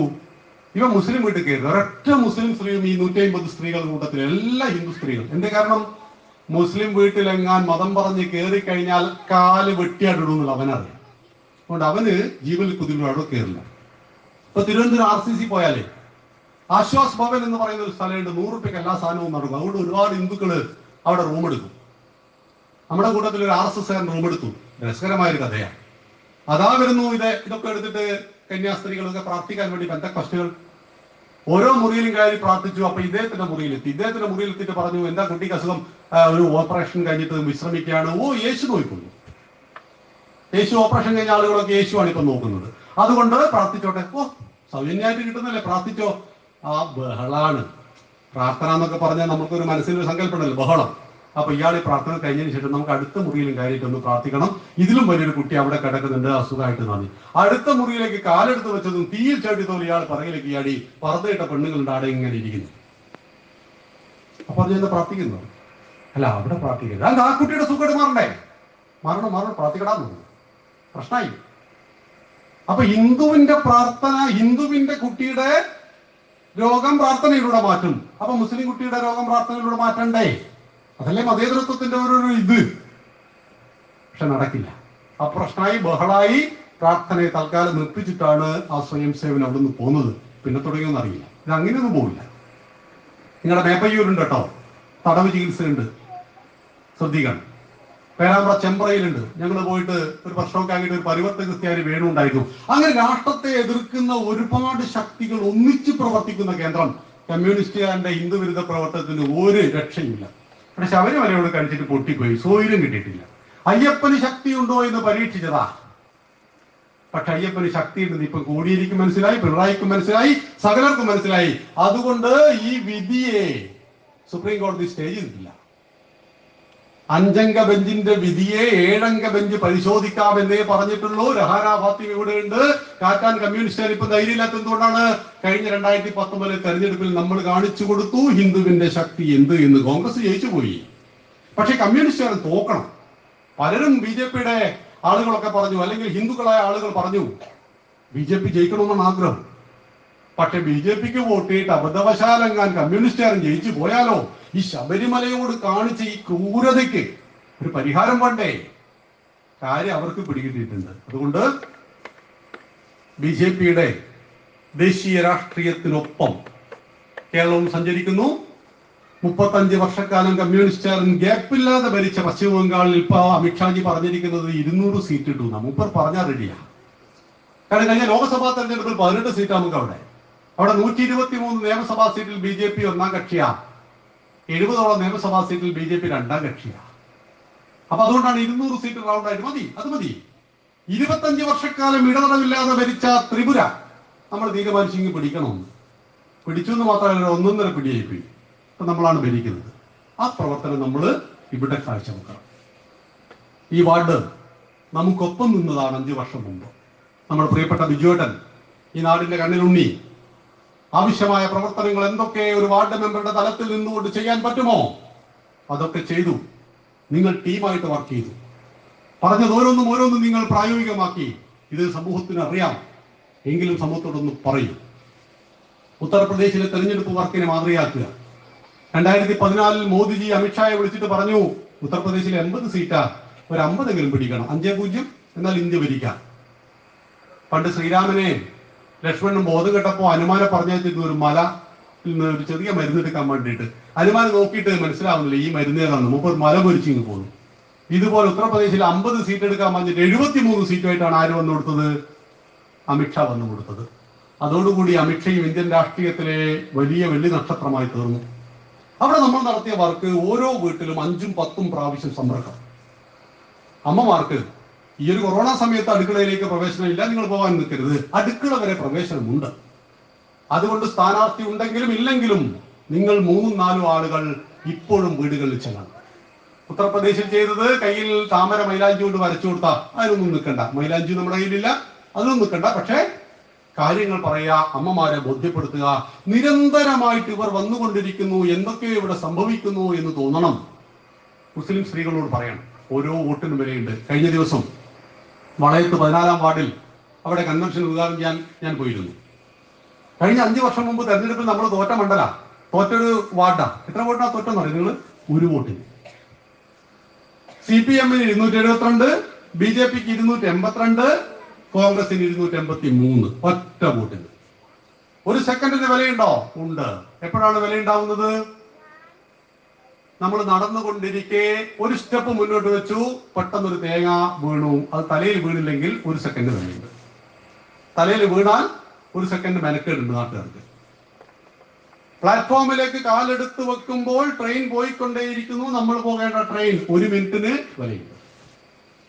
വളയത്ത് നമുക്ക് 3 വോട്ട് ചെയ്യാൻ ബാക്കിയുണ്ടായിരുന്നു. നമ്മളിങ്ങനെ 1 വോട്ടാ നോക്കുക നമുക്കറിയില്ലല്ലോ. 3 വോട്ട് ചെയ്യാൻ ബാക്കിയുണ്ടായിരുന്നു. 2 വോട്ടിന് ബാബുവേട്ടൻ ജയിക്കേണ്ട ആ സീറ്റ് നമുക്ക് നഷ്ടമായി. നമ്മുടെ ബഹുമാനായ K. സുരേന്ദ്രൻജി 89 വോട്ടിനാ തോറ്റ്. സുന്ദരൻ എന്ന അവരന് 400 ചില്ലാൻ വോട്ട് കിട്ടി. അതുകൊണ്ട് 1 വോട്ട് അതെത്ര റിസ്ക്കും എടുത്ത് ചെയ്യിക്കണം. നിങ്ങളുടെ ഈ വാർഡിൽ നിന്ന് ബാംഗ്ലൂരിലും ഹൈദരാബാദിലൊക്കെ ആരെങ്കിലും ജോലിക്ക് പോയെങ്കിൽ അവരെ ഇപ്പൊ തന്നെ വിളിക്കുക, അല്ലെങ്കിൽ നാളെ രാവിലെ വിളിക്കാം. വോട്ട് ചെയ്യാൻ വരണം. വോട്ടർ പട്ടികയിൽ പേര് വേണം, വെറുതെ വിളിച്ചു വന്നിട്ടായിരുന്നു. വോട്ടർ പട്ടികയിൽ പേരുണ്ടെങ്കിൽ വിളിച്ച് വന്നിട്ട് വോട്ട് ചെയ്ത് പോകാൻ പറയുക. ഗൾഫിൽ നിന്ന് ഡിസംബർ മാസം ലാസ്റ്റോടുകൂടി വരാൻ പോകുന്നു, 1-2 ആഴ്ച നേരത്തെ വന്നുകൂടെ എന്ന് ചോദിക്കുക. ഒറ്റ ചോദ്യം മതി, ചിലപ്പോൾ റെഡിയാണെങ്കിലോ. പണ്ടൊരാൾ ആനയെ ചോദിച്ചിരുന്നു, എനിക്ക് ആനയെ തരുമോ? അയാൾ പറഞ്ഞില്ല എന്ന് പറയും. അപ്പൊ മറ്റേ ചോടോ ആനയെ തരുമോ? ഇല്ല, പോയാലൊരു വാക്ക് കിട്ടിയാലൊരു ആന, അതുപോലെ പോയാലൊരു വാക്ക് കിട്ടിയാലൊരു വോട്ട്. ആ രീതിയിൽ അതിനെ സമീപിക്കുക. മോദിജിയുടെ ഭരണപരിഷ്കാരങ്ങളെ കുറിച്ച് പറയുക. ഒരു രാഷ്ട്രം, ഒരു ജനത, ഒരു സംസ്കാരം, ആരോടും പ്രീണനമില്ല, ഏവർക്കും തുല്യനീതി എന്ന BJP-യുടെ നയത്തെ കുറിച്ച് പറയുക. സംഘപരിവാറിനെ പരിചയപ്പെടുത്തുക. ലോകത്തിലെ ഏറ്റവും വലിയ പ്രസ്ഥാനത്തിന്റെ ഭാഗമാണ് ഞങ്ങളെന്ന് പറയുക. അങ്ങനെ നമ്മുടെ നാടിന്റെ വികസനത്തെയും ദേശീയതയെയും രാഷ്ട്രത്തെക്കുറിച്ചുള്ള സങ്കല്പങ്ങളും എല്ലാം മാറി മാറി ചർച്ച ചെയ്തുകൊണ്ട് ഈ വരുന്ന 14-ാം തീയതി പോളിംഗ് ബൂത്തിൽ ചെന്ന് തിരഞ്ഞെടുപ്പിന്റെ റിസൾട്ട് വരുന്ന സമയത്ത് 100 ചില്ലാൻ വോട്ടിന്റെ ഭൂരിപക്ഷത്തിൽ നമ്മുടെ സ്ഥാനാർത്ഥി വിജയിച്ചിരിക്കണം. അത് വിജയിപ്പിക്കുവാനുള്ള കടമ നിങ്ങളുടേതാണ്. ടീം വർക്കാണ്. അഭിപ്രായ വ്യത്യാസങ്ങൾ എല്ലാം ഇല്ലാതായി. കുറ്റങ്ങളും കുറവുകളും 100 ഉണ്ടാവും. ചൂണ്ടിക്കാണിക്കാൻ ധാരാളം ആളുകൾ ഉണ്ടാവും. മുമ്പ് ഒരു ചിത്രകാരൻ ഒരു ചിത്രം വരച്ചിട്ട് തിരുവോരത്ത് കൊണ്ടുപോയി തൂക്കി താഴെ ഒരു ബോർഡ് വെച്ചു. ഈ ചിത്രത്തിലെ കുറ്റങ്ങളും കുറവുകളും മാർക്ക് ചെയ്യുക. ഒരു മാർക്കറും വെച്ചിരുന്നു. പിറ്റേ ദിവസം അദ്ദേഹം വന്നു നോക്കുമ്പോ നിറയെ മാർക്ക് ഇങ്ങനെ കിടക്കുകയാണ്. ഇയാൾ നിരാശപ്പെട്ടു. ഞാനൊരു ചിത്രം വരച്ചിട്ട് ഇത്രയേറെ തെറ്റും കുറ്റുമോ? പഠിപ്പിച്ച അധ്യാപകന്റെ കയ്യിൽ പോയിട്ട് പറഞ്ഞു, സർ ഇതാണ് സംഭവിച്ചത്, എത്രയേറെ കുറ്റങ്ങളാണ് എന്റെ ഈ ചിത്രത്തിൽ. അദ്ദേഹം പറഞ്ഞു, ചിത്രം മോശമൊന്നുമല്ല, പക്ഷെ നിന്റെ ചോദ്യം തെറ്റിപ്പോയി. നാളെ ഇതേ ചിത്രം വരച്ച് അവിടെ കൊണ്ടുപോയി വെക്കൂ. ചോദ്യത്തിൽ അല്പം ഒരു മാറ്റം വരുത്തണം. മാറ്റിയതാണ്. ഈ ചിത്രത്തിലെ കുറ്റങ്ങളും കുറവുകളും കണ്ട് പരിഹരിക്കുക. ഒരു കുത്തൂല ഗോമിയുണ്ട്. കുറ്റങ്ങളും കുറവുകളും ചൂണ്ടിക്കാണിക്കാൻ 100 കണക്കിന് ആളുകൾ. പക്ഷെ ഞാൻ മുന്നിൽ നിന്നുകൊണ്ട് അത് പരിഹരിക്കും എന്ന് പറയുന്നവരാണ് സമൂഹത്തിൽ ക്രിയേറ്റീവും മൈനോറിറ്റി, ക്രിയാത്മക ന്യൂനപക്ഷം. അവരാണ് മാറ്റങ്ങൾ ഉണ്ടാക്കുന്നത്. വിവേകാനന്ദൻ അധികം ഉണ്ടായിരുന്നില്ല. ഒരൊറ്റ വിവേകാനന്ദനെ ഉണ്ടായിരുന്നു. അമേരിക്ക കിടുകിടാ ഉറപ്പിച്ചിട്ടാ തിരിച്ചു പോകുന്നത്. ശങ്കരൻ അധികം ഉണ്ടായിരുന്നില്ല. ശ്രീനാരായണ ഗുരുദേവനും ചട്ടമ്പി സ്വാമികളും അധികം ഉണ്ടായിരുന്നില്ല. ഡോക്ടർ കേശവ ബലറാം അധികം ഉണ്ടായിരുന്നില്ല. നരേന്ദ്രമോദിജി അധികമില്ല. മാറ്റങ്ങൾ ഉണ്ടാക്കുന്നത് ആത്മവിശ്വാസവും ഉറച്ച ആർജിതമായ ക്രിയാകർമ്മ പദ്ധതിയെയും ജീവിതത്തിൽ ആവിഷ്കരിച്ച് നക്ഷത്രങ്ങളിൽ വസിക്കുന്നവരെ നിങ്ങൾക്ക് പോലും ശാന്തി ഉണ്ടാകട്ടെ എന്ന പ്രപഞ്ചത്തിനും അതീതമായ കാഴ്ചപ്പാട് വെച്ച് പുലർത്തിയ പവിത്രമായ ഒരു സംസ്കാരം എനിക്കുണ്ട് എന്ന് ലോക സമസ്ത സുഖിനോ ഭവന്തു എന്ന് പറഞ്ഞ ഗ്രീക്കും റോമും ഈജിപ്തും മെസപ്പൊട്ടോമിയയും ബാബിലോണിയൻ സംസ്കാരങ്ങളെല്ലാം തന്നെ ചരിത്രത്തിന്റെ താളുകളിലേക്ക് വലിച്ചെറിയപ്പെട്ടിട്ടും എന്റെ സംസ്കാരം ഇന്നും ജീവിച്ചിരിക്കുന്നത് സംരക്ഷിക്കുവാനാണുള്ളത് കൊണ്ടാണ്. ഉദ്യമം, സാഹസം, ധൈര്യം, ബുദ്ധിശക്തി, പരാക്രമവും ഷഠേതേ പ്രവർത്തന്തേ ദൈവം തത്ര പ്രകാശേത്. 10ാമത്തെ അവതാരം കൽക്കി പീലി തിരുമുടിയും ചൂടിയിട്ട് നമ്മളെ രക്ഷിക്കാൻ അങ്ങ് വരുമെന്ന് ആരും ധരിക്കരുത്. ദ്വാപരയുഗത്തിൽ ഭഗവാൻ അവതരിച്ചു, ദേഹവിയോഗം ചെയ്തു. ഇത് കലിയുഗം. ത്രേതായാം മന്ത്രശക്തിശ്ച ജ്ഞാനശക്തി കൃതേ യുഗേ ദ്വാപരേ യുദ്ധശക്തിശ്ച സംഘേ ശക്തി കലോയുഗേ. കലിയുഗത്തിൽ സംഘടനാ ശക്തി കൊണ്ട് ധർമ്മത്തെ സംരക്ഷിക്കണം. ശബരിമലയെ ഇല്ലാതാക്കുവാൻ വേണ്ടി രഹന ഫാത്തിമ അങ്ങോട്ട് ചെന്നാൽ അയ്യപ്പൻ പമ്പയിൽ വന്ന് തടുക്കില്ല. അയ്യപ്പൻ പ്രവർത്തിക്കുന്നത് ഉദ്യമം, സാഹസം, ധൈര്യം, ബുദ്ധി, ശക്തി, പരാക്രമവും ഷഠേരേ പ്രവർത്തന്തേ ദൈവം തത്ര പ്രകാശയേ. ദൈവം എന്നിലൂടെ, നിന്നിലൂടെ, നമ്മളിലൂടെ പ്രവർത്തിക്കും. അങ്ങനെയെങ്കിൽ നമുക്ക് നമ്മുടെ ദേശീയ രാഷ്ട്രീയത്തിനൊപ്പം സഞ്ചരിക്കേണ്ടതുണ്ട്. അതിനാവശ്യമായ പ്രവർത്തനങ്ങളെ ഈ വാർഡിന്റെ തലത്തിൽ നിന്നുകൊണ്ട് ആസൂത്രണം ചെയ്ത് ഇനി വരുന്ന 10 ദിവസം മാത്രം നമ്മുടെ മുന്നിലുണ്ട്. ആ 10 ദിവസത്തെ ക്രിയാത്മകമായ അഭിപ്രായ വ്യത്യാസങ്ങളില്ലാത്ത കൂട്ടായ പരിശ്രമത്തിലൂടെ നമ്മുടെ സ്ഥാനാർത്ഥിക്ക് വൻ ഭൂരിപക്ഷത്തെ നേടുക. ഒപ്പം ഇവിടെ സന്നിഹിതരായ ഓരോ സ്ഥാനാർത്ഥികൾക്കും എല്ലാ വിജയാശംസകളും നേർന്നുകൊണ്ട് ജഗദീശ്വരന്റെ അനുഗ്രഹവും ക്രിയാത്മകമായ പ്രവർത്തനവും കാഴ്ചവെക്കുക എന്ന് മാത്രം അഭ്യർത്ഥിച്ചുകൊണ്ട് നിർത്തുന്നു. നന്ദി, നമസ്കാരം. വന്ദേ മാതരം.